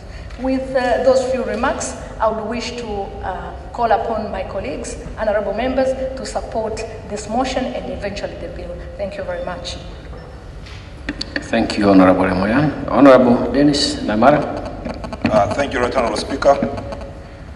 I would also want to add my voice to, first of all, thank the Honorable Victor for bringing up or coming up with a motion to introduce a private member's bill. But on the onset, I would want to say I support him as a member to introduce a private member's bill, but not as a chairman of the Regional Affairs Committee, because the rules of procedure are clear that any person can actually initiate a private member's bill. That one said, Right Honorable Speaker, the issue of where the bill belongs or who should process the bill, who should discuss it, it is to the discretion of the Speaker, seeing exactly the details of the bill and what they entail. So, Right Honorable Speaker, we believe that you have the powers to, under your discretion, to decide where it should be. But however, I support the motion very seriously, because within the East African community, the organs and institutions, as a member of the Accounts Committee, we have found a lot of challenges, especially on accountability. It's a very, very big problem, and we find that we do not have mechanisms of how we can bring some of these people to book. So on the one side, it is a very, very good motion, but we are going to be faced with some challenges. As my colleague Honorable Mbida has said, we are talking about a bill which should have a punitive measure, a bill which must have some tendencies of criminality. What happens when you bring a bill and our courts of law do not have jurisdiction, criminal jurisdiction, to be able to bring these people to justice? And I'll give a very good example, Right Honorable Speaker and honorable members. Under the Eala Powers and Privileges Act, the committee, for example, the Committee on Accounts, has powers of the High Court to summon witnesses, and even provides that in the event that a person is summoned and he refuses to appear, that person shall be liable to go to prison for a certain period of time. Now, we had that circumstance last time. We called people, they refused to come. Now, I quoted the law, but which enforcement mechanism do we have? So to me, those provisions of the Eala Powers and Privileges Act that talk about 5 years imprisonment, they are redundant laws, because we do not have the courts of law, we don't have the judicial arm on our side which deals with criminal issues. So you are going to face a big challenge as the members who are on Honorable Victor, who's working on this bill, because if we find that someone is culpable, he has stolen maybe $1 million, and now we are looking for how we can bring him to justice, is dismissal enough? Because that's what you can do. It is the only thing you can do under the current circumstances. That if a member or if an institution or a person has been found culpable of misappropriating resources, the only thing we can do is to dismiss this person, because our courts of law do not have jurisdiction to actually give a punitive measure for that person to go to prison. So those are some of the challenges. Though the bill is very good, but we must be able to handle some of those challenges. On this point, that's where I want to implore the Council of Ministers to expedite the process of ensuring that our courts of law, the East African Court of Justice, has jurisdiction, wide powers of handling all these matters, both criminal and even corruption related. Because like in Uganda and other countries, we have, for example, the Anti-Corruption Court. The Anti-Corruption Court deals with issues of corruption. If you find that Namara Dennis has stolen $100,000, you take me to the anti-corruption court, and I have a right to defend myself before the anti-corruption court. Now, if you find that Namara has stolen $100,000 here, what are you going to do to me under the current law, under the current legal regime? You only dismiss me, but I have gone with $100,000, and maybe I have built an arcade somewhere of $1 million. How are you going to ensure I bring that money back and I go to prison? Right Honorable Speaker, I beg to support the motion, but with all the reservations. I thank you. Thank you very much, Honorable Namara. I don't know what is the cause of the disruption in the electronic system. I have noted that. Maybe the phone is somewhere. So. Sorry? The mobile phone. So please, if they are off, it's always a better situation. Thank you. I don't see anyone trying to catch my eye. So, honorable members, I put the question that this assembly do resolve to grant leave to Honorable Victor Burikukie to introduce a private member's bill entitled Preventing and Combating Corruption within the organs and institutions of the community. Sorry, I think I rushed. Apologies. Honorable, the council has been unusually quiet, but we cannot force them to speak unless they indicate they are interested. Otherwise, I would ask the chair, the mover, to come and respond to the debate.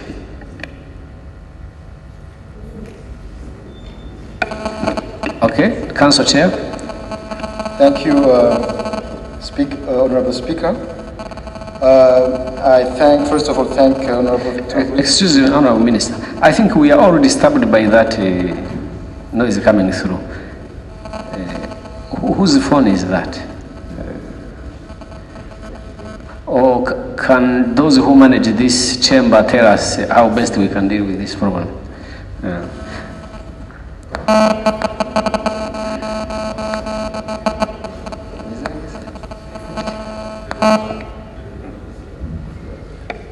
Okay, thank you. Honorable Minister, proceed.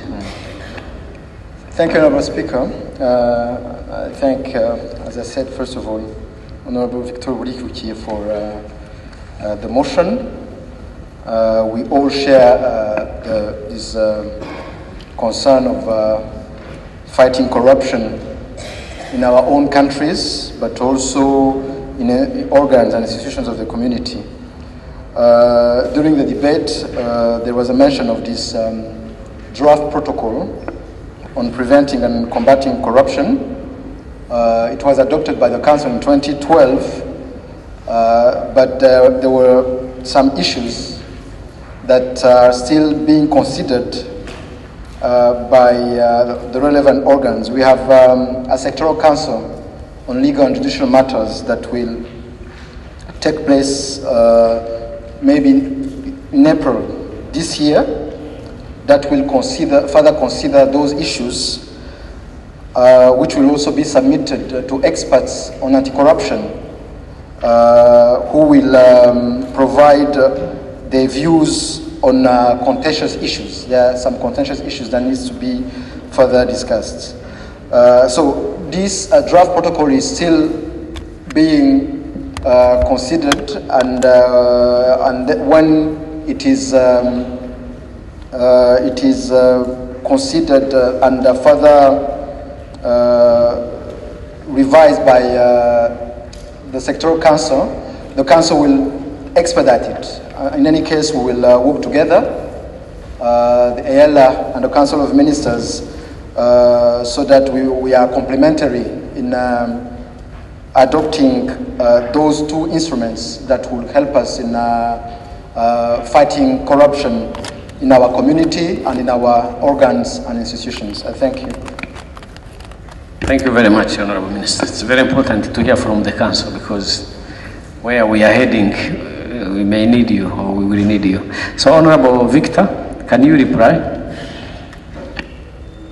Thank you, Right Honorable Speaker. First of all, I want to really thank honorable members who participated in the debate and contributed by supporting our motion. And secondly, I want to clarify on issues raised by some members. The first one was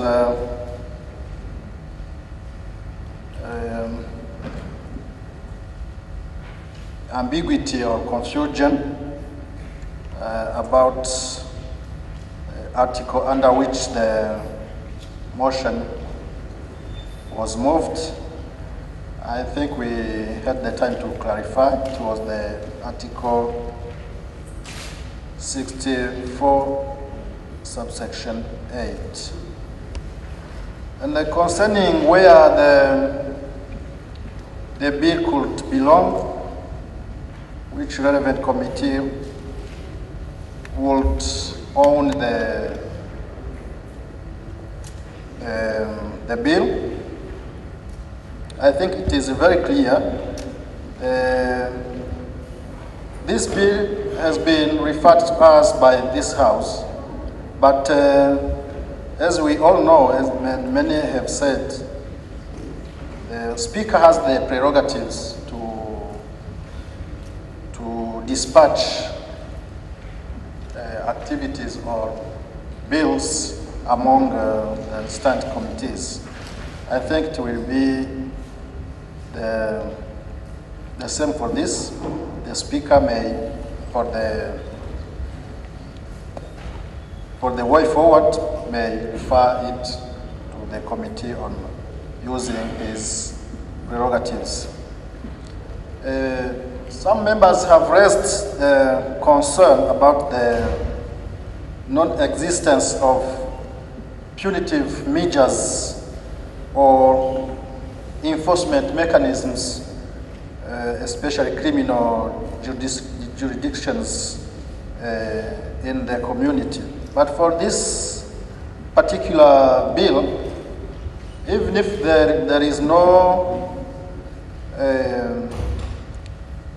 criminal jurisdictions, if we are committed to combat really corruption, the offender will be referred to the national jurisdictions of the country of origin. I think he will not escape the punitive measures, even though we don't still have criminal courts in the region. Those are the main issues that were raised by members. Otherwise, I want to acknowledge the members who participated and contributed and supported our motion. I can acknowledge Honorable Rose Akol. Information, right, Honorable Speaker. What? Information, right, Honorable Speaker. Yes, Honorable Victor, are you ready for that? Yes. All right. Thank you, Right Honorable Speaker. I would want to inform my colleague, Honorable Victor, that the issue of jurisdiction, when you are talking about criminal jurisdiction, it is about where the offense was committed. So if the offense was committed in Arusha, which court are you going to use, for example, in Uganda, to come and try me when the offense was committed in Arusha? So that is a very important point that you must look at. Thank you very much. Okay, Honorable Victor. Arusha is not outside the community. We be dealt by the Ugandan criminal court, my friend. We will not escape. Honorable Speaker, let me acknowledge members who have contributed. Honorable Rosa Cole, Honorable Aden, Honorable Oginga, Honorable Gideon, Honorable Mary Mugenyi, Honorable Kennedy Mukulia, Honorable Kim Guy, Honorable Kasamba Matias, Honorable Makame, Honorable Fatuma Ndangiza, Honorable Mbide, Honorable George Odom, Honorable Alak, Honorable Josephine Lemoyan, Honorable Dennis Namara. Thank you, sir. Thank you very much, Honorable Victor, Chair, Committee on Regional Affairs and Conflict Resolution. Honorable members, I now put the question that this Assembly do resolve to grant leave to Honorable Victor Burikuchie to introduce a private members bill entitled Preventing and Combating Corruption within the organs and institutions of the community. Those in favor say aye. Aye. Those against say nay. The ayes have it.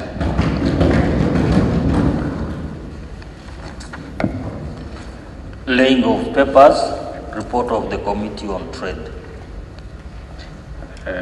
Honorable members, you remember we had skipped the particular item, so we are coming back to that one. Chairperson, CTI. Thank you, Right Honourable Speaker. I beg to lay the report on the capacity building workshop for members of the Committee on Communication, Trade and Investment in the area of trade and trade-related matters in the EAC in February 2019. I beg to lay.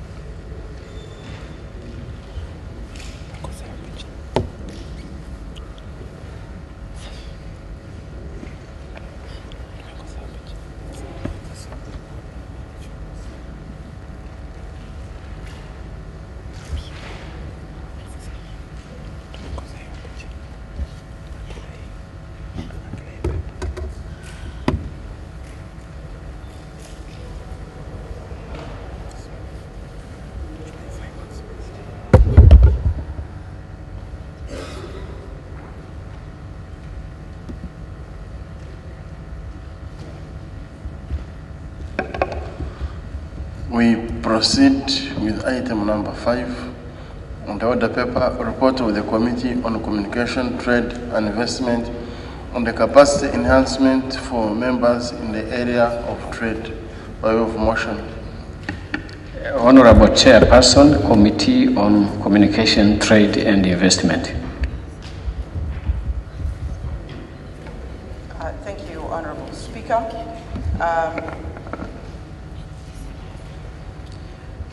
That the report of the Committee on Communication, Trade and Investment with regards to the capacity building that was held, I put to the House a motion to present the report and the findings from that workshop. Seconder, Honorable Abib Mnya, Honorable Matthias Kasamba, Honorable Jean-Claude, Honorable Happiness, and all the members standing. Honorable Chairperson, Honorable Deng. Thank you, Honorable Speaker. Please allow me to present the findings and the report on the opportunity that we had as the Committee on Trade, Investment and Communication. Sorry, may I interrupt you? Honorable members, I understand that you don't have this report, right? Do you have it? All of you have it? Okay, thank you. It's a much better situation. I thought you didn't have. Thank you, Honorable Speaker. As I was saying, I would ask to present to the House the findings as a result of the training or the workshop that was conducted to all members of the Committee on Trade, Investment and Communication. The report, as I understand, everybody has it in front. I might skip a few things. I might not say all the details, but some of the pertinent and salient points, I will try to elaborate on that. So the introduction here just gives us the East African Legislative Assembly is one of the organs, and it outlines the different articles that guides our work as a committee of the Assembly. Some of these are to receive reports on the status of implementation of the provisions of the treaty that falls within its mandate, and the broad functions of these is elaborated here by referring to the various chapters within the treaty that talks about cooperation in trade liberalization, investment, and all the way through to Chapter 26 with relations with other regional international organizations and development partners. The above is a vast and complex mandate. By its very nature, parliamentary work covers a wide range of subject matter, from health to politics, regional integration to diplomacy, from trade to taxation to security, among others. Filling in the gap that relates to such a range of subject matter can only be systematically done through custom-tailored capacity enhancement and building programs. Now, the background to how this came about, Honorable Speaker, the trade has been and remains a major and most important component of the socio-economic development for all nations. In its different aspects, it is a significant stimulant to the improvement of the people's welfare and advancement. However, if not properly managed, it may lead to disastrous socio-economic and political consequences. The major objective of the Treaty for the Establishment of the East African Community is the improvement of the economic welfare of the people of East Africa. The treaty treats trade as a central feature of the East African integration process. The theme of trade and its role runs through the entire treaty. Trade constitutes the glue with which the community is to be joined together and the oil with which it is to be run. Trade regimes established in East Africa must be such that they result in maximum socio-economic benefits to the people of East Africa. In view of the foregoing, Honourable Speaker, it was deemed important that all members of the Committee on Trade, Communication and Investment, regardless of their academic and professional background, needed to be exposed to specialized knowledge on pertinent issues in respect of the mandate of the committee, particularly in the area of trade. Accordingly, the committee concluded a capacity building workshop for the members of the committee in the area of trade and trade-related matters in the EAC from 7th to the 9th February 2019 in Kampala, Uganda. It is the committee's view that such knowledge can be systematically imparted through organized, customized capacity enhancement, building training programs from time to time. Honourable Speaker, the objectives of the activity was to build the capacity of the members of the committee, and these are some of the areas that were looked at. To enable the members to appreciate the role of trade in the EAC integration agenda, to enhance members' technical knowledge on the trade agreements that the EAC is part of, such as COMESA, EAC SADC, the tripartite free trade agreement, African Continental Free Trade Area, EAC EU Economic Partnership Agreements, EAC US Trade and Investment Partnership, and EAC European Free Trade Association. To enhance also the knowledge of members on the common external tariffs, to appraise members on the operationalization of the EAC Committee on Trade Remedies as per Article 24, Section 2 of the Protocol on the establishment of the East African Customs Union, and to come up with recommendations for the furtherance of the EAC integration agenda, particularly in the area of trade. Honourable Speaker, the scope of the capacity building focused on the following: EAC Protocol on the establishment of the Customs Union, the EAC Common External Tariff, the EAC Anti-Trade Integration, the Strategic Intervention for EAC Trade Promotion, EAC Trade Agreements, Challenges to the EAC's Trade, Operationalization of the EAC Committee on Trade Remedies. Honourable Speaker, the methodology that was used during the training: members received presentations from resource persons from the Directorate of Trade and Customs of the EAC Secretariat, reviewed and made reference to a number of documents, including, but not limited to, the Treaty for the Establishment of the EAC Protocol for the Establishment of the Customs Union, trade agreements signed by the EAC Select Summit and Council decisions. We also held plenary discussion with the resource persons and came up with recommendations for the furtherance of the EAC integration agenda, particularly again in the area of trade. Salient issues noted during the presentations. The committee was briefed by the Director of Trade, Dr. Alhaji Rashid Kabowa, about the following thematic areas: the EAC trade integration, strategic interventions for EAC trade promotion, EAC trade agreements and challenges to EAC's trade, and also Ms. Flavia Buzengi, Principal Customs Officer, made a presentation on the Customs Union Protocol and Common External Tariff, while Ms. Monica Mexico, the Principal Internal Trade Officer, gave us a brief on the status of the establishment of the EAC Committee on Trade Remedies. The following were the issues that were raised. Regarding the protocol for the establishment of the EAC Customs Union, in order to promote the objectives of the EAC as provided under the Article 5 of the treaty, the partner states established the Customs Union as one of the pillars of the EAC integration. The list is there, Honourable Speaker. I don't need to go through all of it, but it's all presented here. So I will jump on to the objectives of the Customs Union.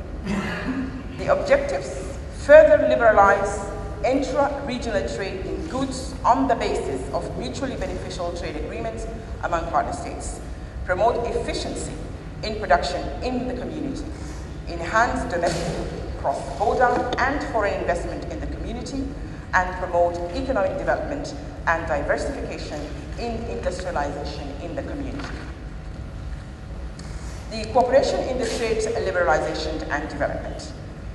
In order to promote the achievement of the objectives of the EAC as set out again in Article 5 of the treaty, the partner states undertook to develop and adopt an East Africa trade regime and cooperate in trade liberalization and development as per the provisions of Article 74 to 78 of the treaty.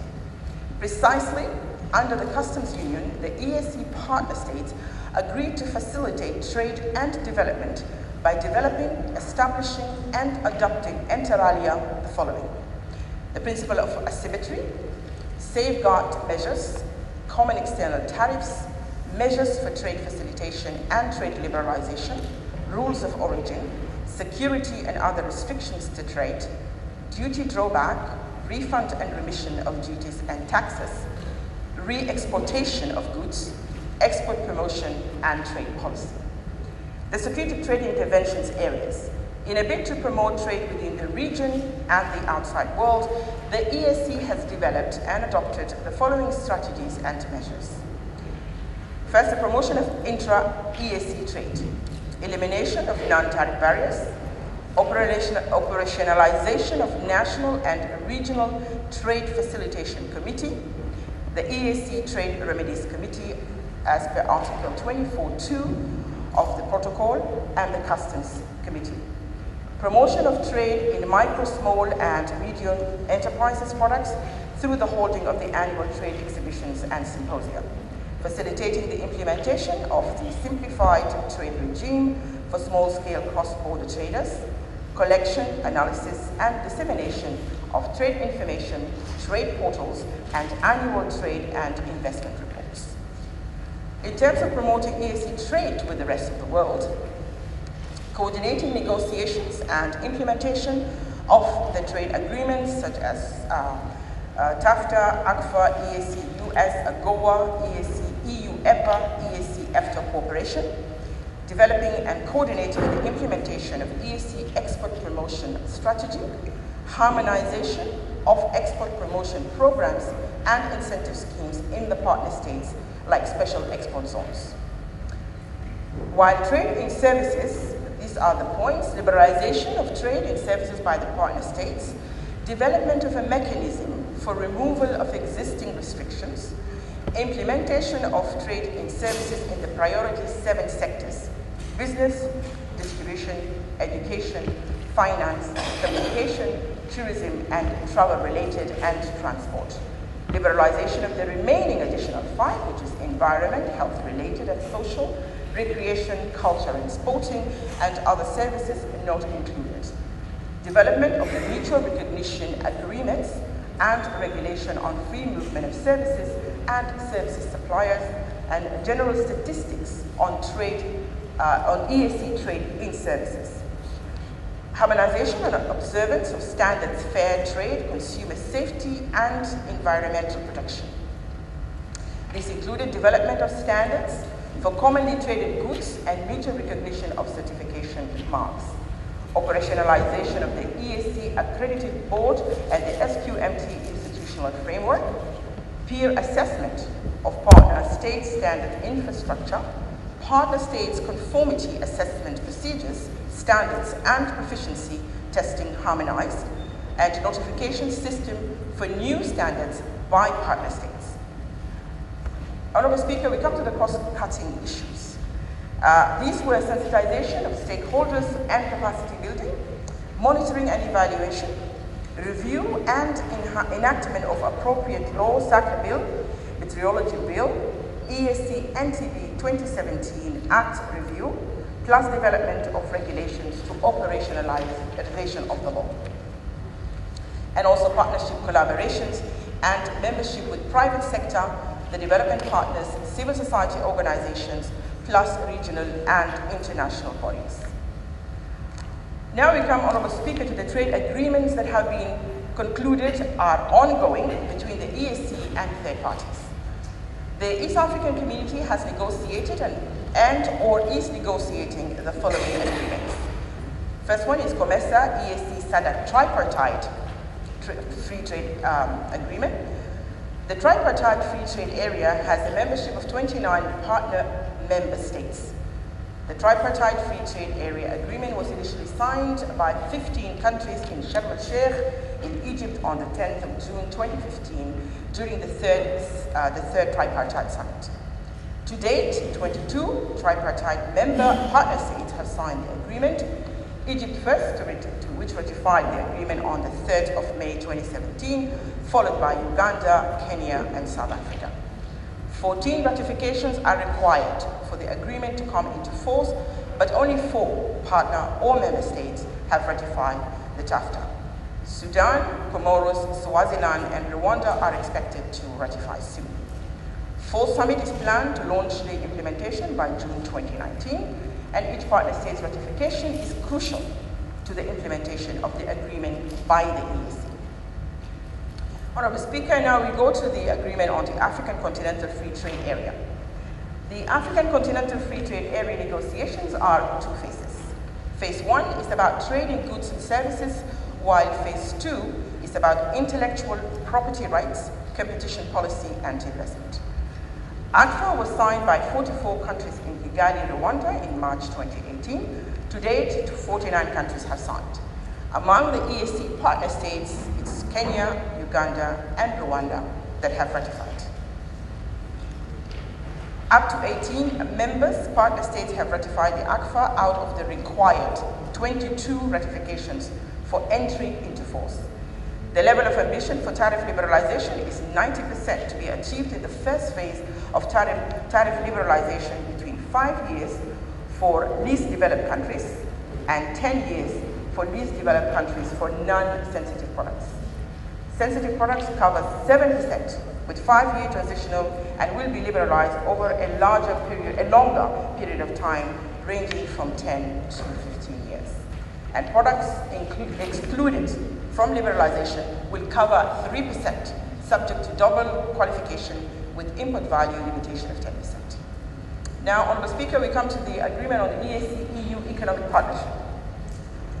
Negotiations of the agreement was concluded in October 2014, and it provides for a duty-free, quota-free access into the EU for all imports from EAC. A symmetric and gradual opening of the EAC to EU goods, taking full account of the differences in levels of development between the parties. Trade defense provisions with safeguards allowing each party to reintroduce duties if imports threaten other economy, and special safeguard conditions to protect EAC infant industry. Flexible rules of origin, which fully take into account EAC specifications and industrial aspirations, amongst others. Rwanda and Kenya signed, but Kenya ratified. Currently, the EAC partner states are trading with EU under the GSP, which is a generalized system of preference, and Kenya on a more restricted GSP, being a non-least developed country under the market access regulation. EPA needs to be signed and ratified by all EAC partner states if it is to be implemented, and all 28 EU member states will also need to ratify the agreement. The republics of Kenya, Rwanda, and Uganda have no concern, but Uganda wants the EAC partner states to move and sign as a bloc.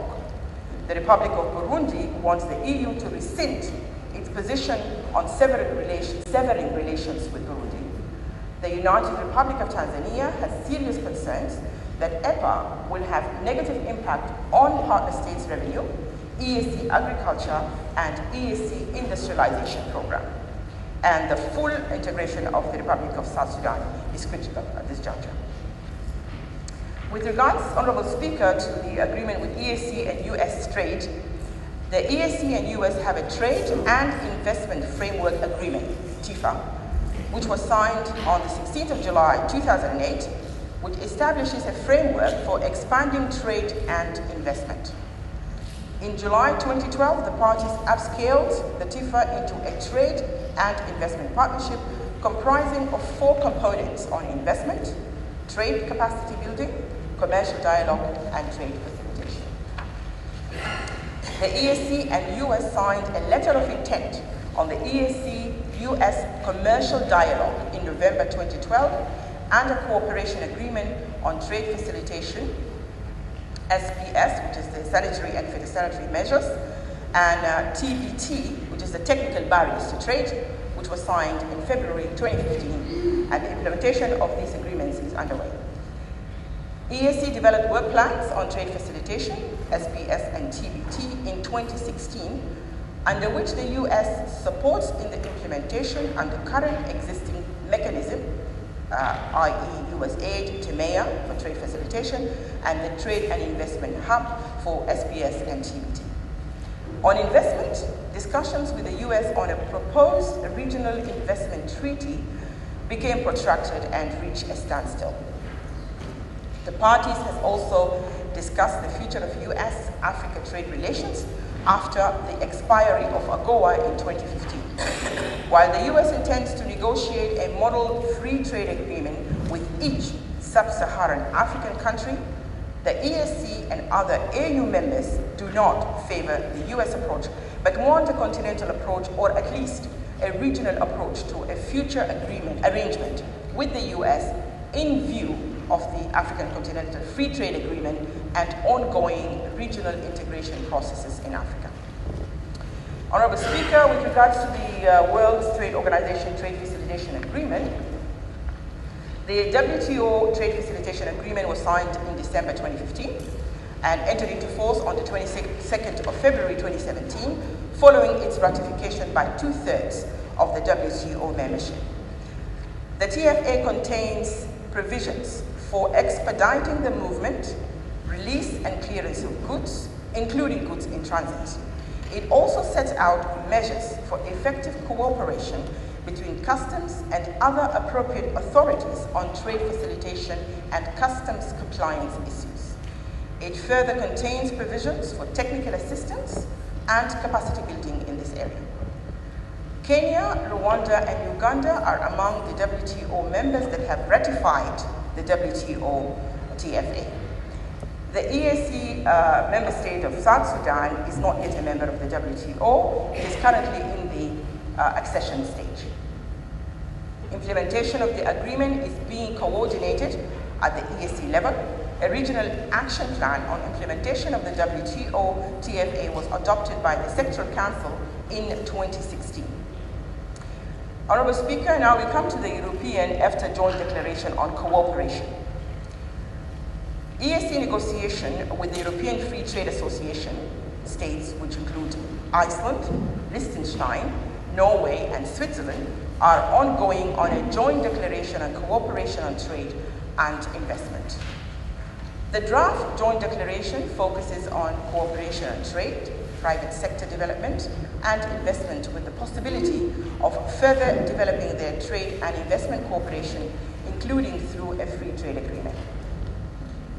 Other future trade negotiations in the pipeline, Honorable Speaker, the EAC partner states have received requests from Turkey, China, and Singapore to negotiate free trade area agreements. The Sectoral Council on Trade, Industry, Finance, and Investment in February 2016 directed the Secretariat to initiate a cooperation framework between the EAC and the Gulf Cooperation Council, which is the GCC, where it includes United Arab Emirates, Bahrain, Saudi Arabia, Oman, Qatar, and Kuwait, with the aim of creating new strategic partnerships. Now, we come to the challenges to the EAC trade integration and effective implementation of these trade agreements. The committee, Honourable Speaker, noted the following as the challenges affecting the EAC trade integration and the effective implementation of the EAC trade. Persistence of NTBs arbitrarily enforced by the partner states agencies, that's actually PSCC's partner states agencies. Delays in harmonization of key trade policy institutes, such as export promotion zone, a specialized export zone, ratification of the Article 24.2 of the Customs Union Protocol, domestic taxes harmonization, trade in services liberalization under Mode 4. Non-implementation of the Common External Tariff, distortion caused by statement of accounts and remission of duties by individual partner states that results in low intra-EAC trade. High cost of doing business leading to poor export competitiveness and investment. Poor funding and support towards trade integration work. Nationalistic protectionist tendencies by the EAC partner states. Differentials in the level of economy and export competitiveness. Delays and disharmony in trade negotiations, such as EPA, which is a tripartite. Poor negotiation and trade economic skills, lack of financial resources for negotiations, and delayed ratification of trade agreement by partner states, including tripartite, FTA, ACFA, EAC, EU, and EPA.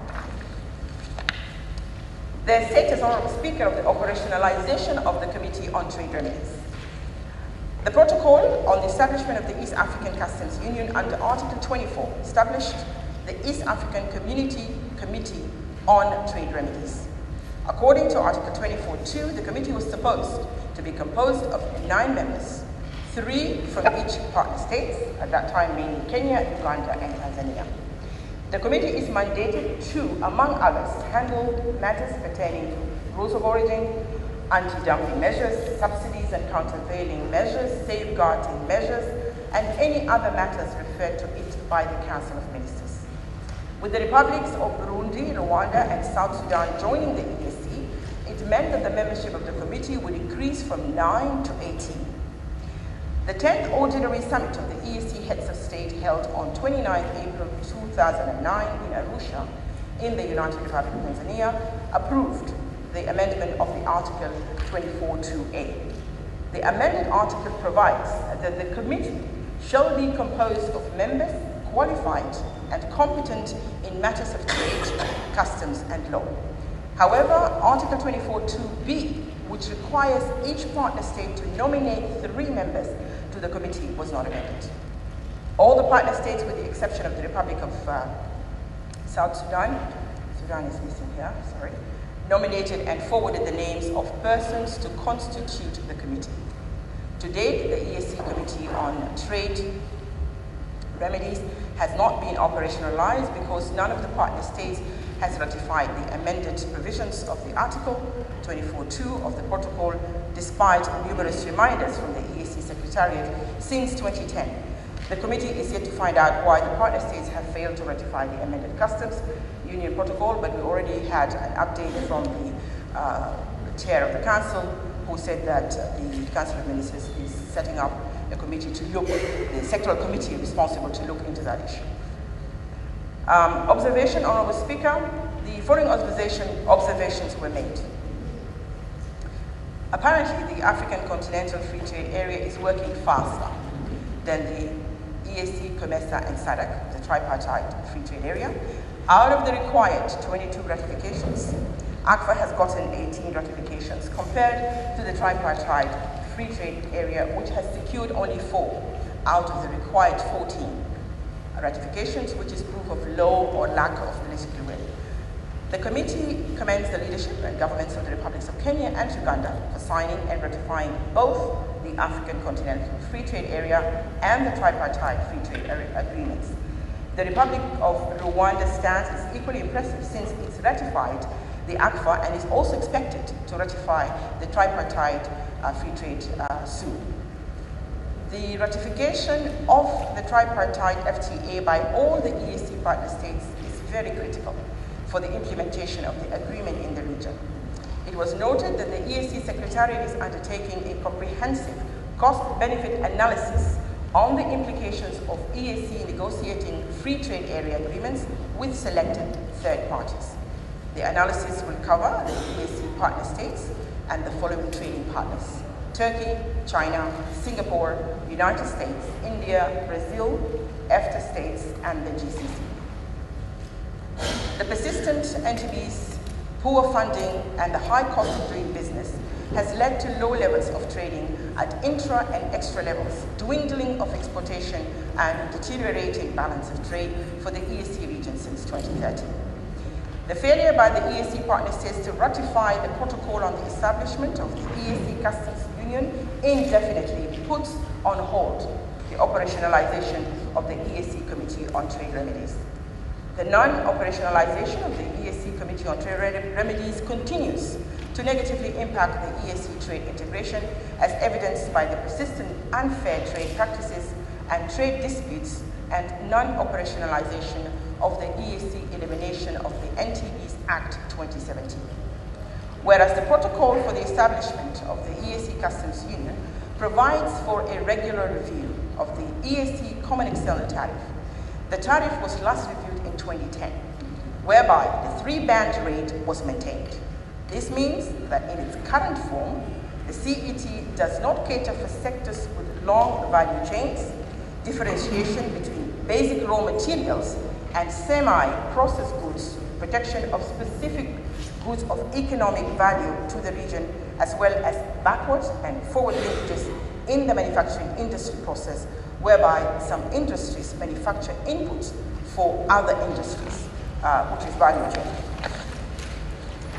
While the committee commends the leadership of the Assembly for the induction training of members of the Fourth Assembly, it was noted that the Assembly needs to strengthen its capacity for training and supporting members in acquiring a specialized expertise and knowledge on relevant topics concerning the mandates of their respective committees.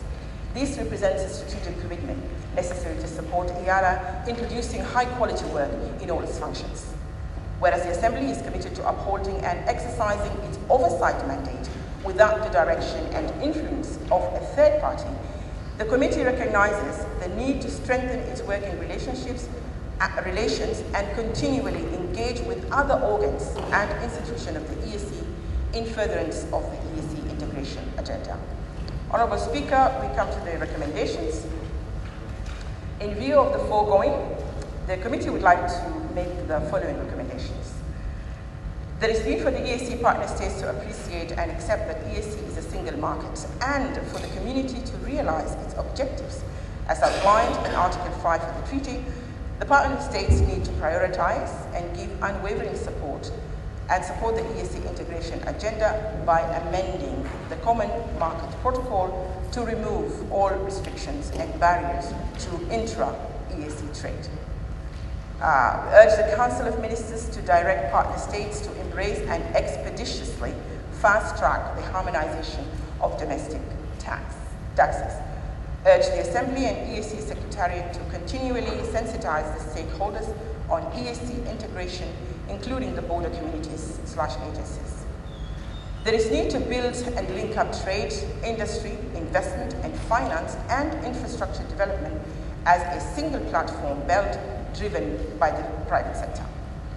Urge the partner states that have not yet ratified the ACFA and the tripartite FTA agreements to expeditiously do so in order to implement the tripartite and continental trade integration.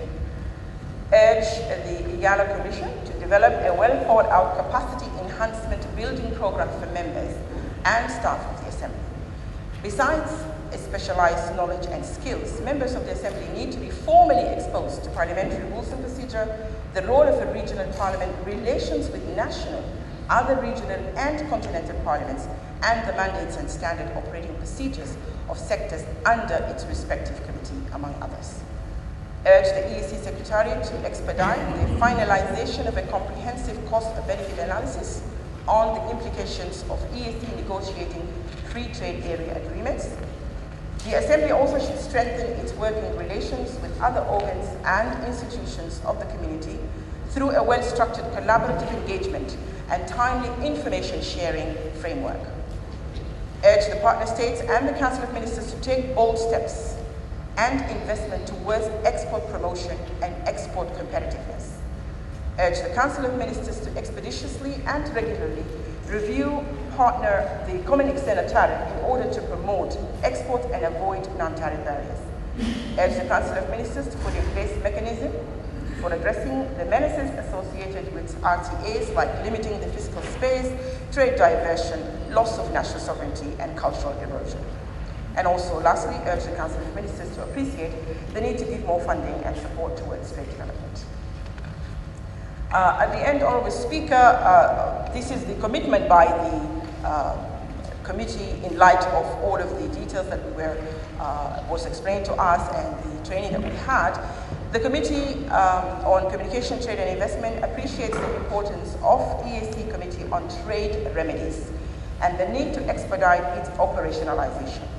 The committee therefore undertakes to engage with the Council of Ministers and the relevant government agencies of EAC partner states on this matter with the view of ensuring that the partner states ratify the Customs Union Protocol to facilitate operationalization of the Committee on Trade Remedies, and the committee, Honourable Speaker, will accordingly report back to the House on this matter. With that, I come to the conclusion of the presentation of the report, Honourable Speaker. I respectfully submit. Thank you very much, Honourable Deng, Chairperson, Committee on Communication, Trade and Investment. Honourable members, the motion before the House is that the report of the Committee on Communication, Trade and Investment on the capacity enhancement for members in the area of trade be adopted. Debate is open.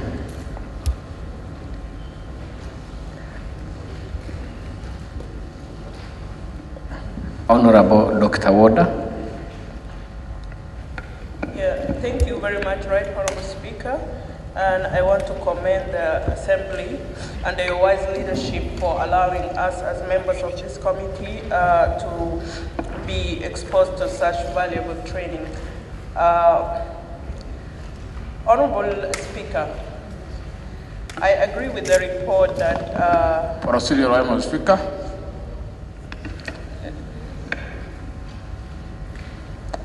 Procedure? Honorable Kim. Right, Honorable Speaker, thank you for giving me this opportunity. I looked the list of the report of the Committee on Communication, Trade, and I looked the list number 18 is Honorable Dr. Wuda, Dr. Jeremiah, the Committee of Trade. And in our last meeting in Arusha, we agreed that, and even me, I don't see any minority report raised by the member who implore against his own report of this committee, and your guide is out that any committee cannot debate their own report. So I don't see why my speaker, the member who I implore, can debate on this matter. I'm sorry, I didn't get it. I don't know whether it is a challenge with our microphones or... Right, Honorable Speaker. Honorable Kim. Yes. Are you raising the issue about members on the list? Honorable Speaker, we agree in Arusha that any committee members who are not, any members in the committee who are present the report in the House. And I see Honorable Oda, she signed the report of this committee, and she did not present to the House the minority report to the House. And we agreed, Arusha, that the members who have brought the report to the House must not debate the whole report when they sign the report. Thank you very much. Clarification, Honorable Speaker. Clarification.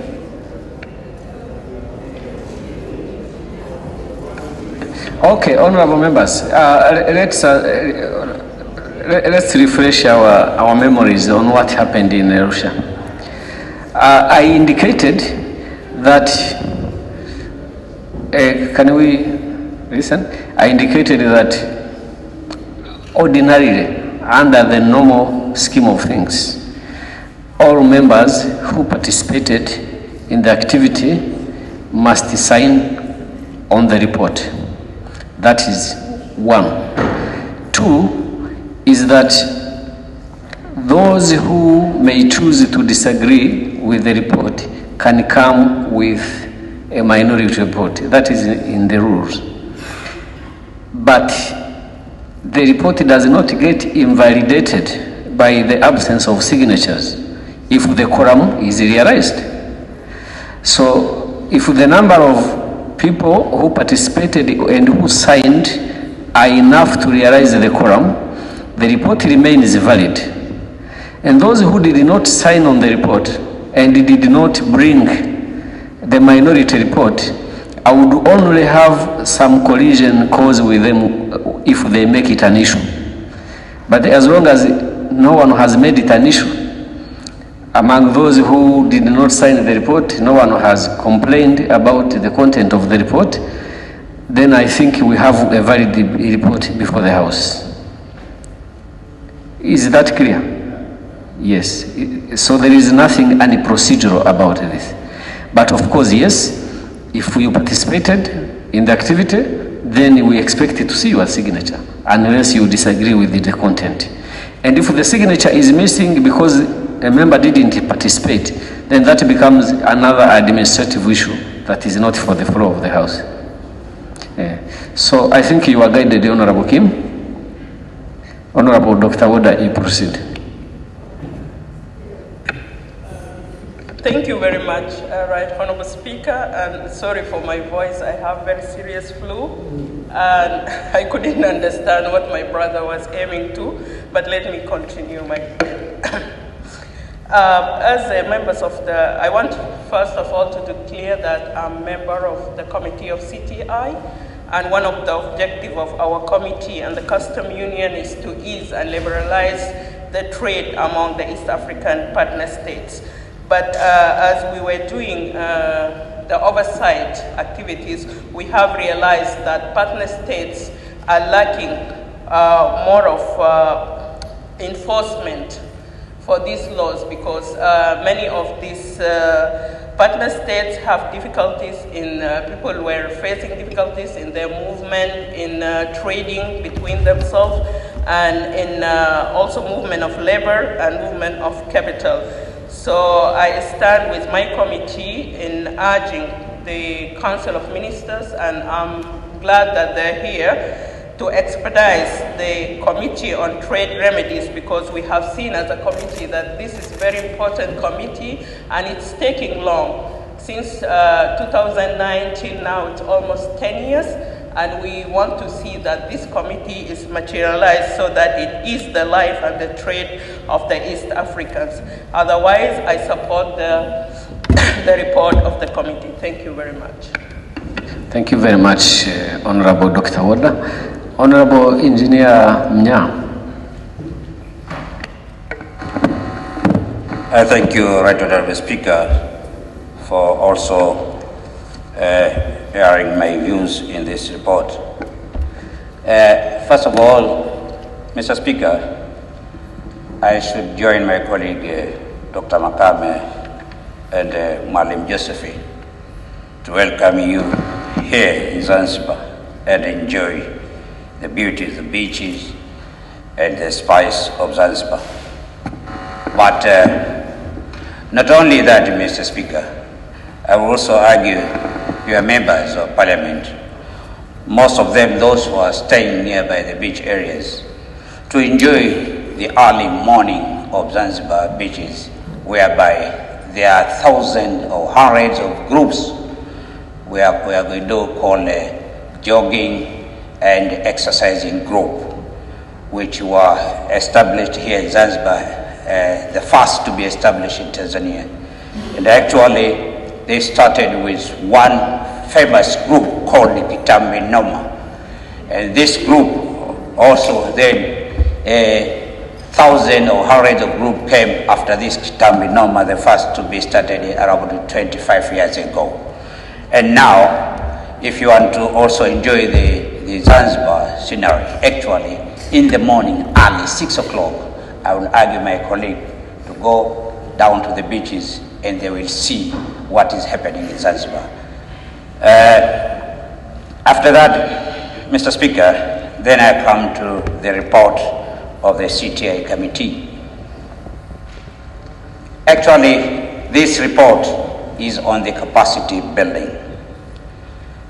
Mr. Speaker, I should thank your office to create this activity whereby your members are empowered, the knowledge on their committees. Honorable members, I have been informed by those who are assisting from the booth, the Hansard team. They are saying these microphones are very, very sensitive. So when you are speaking, keep your phone away from the microphone if you cannot switch it off.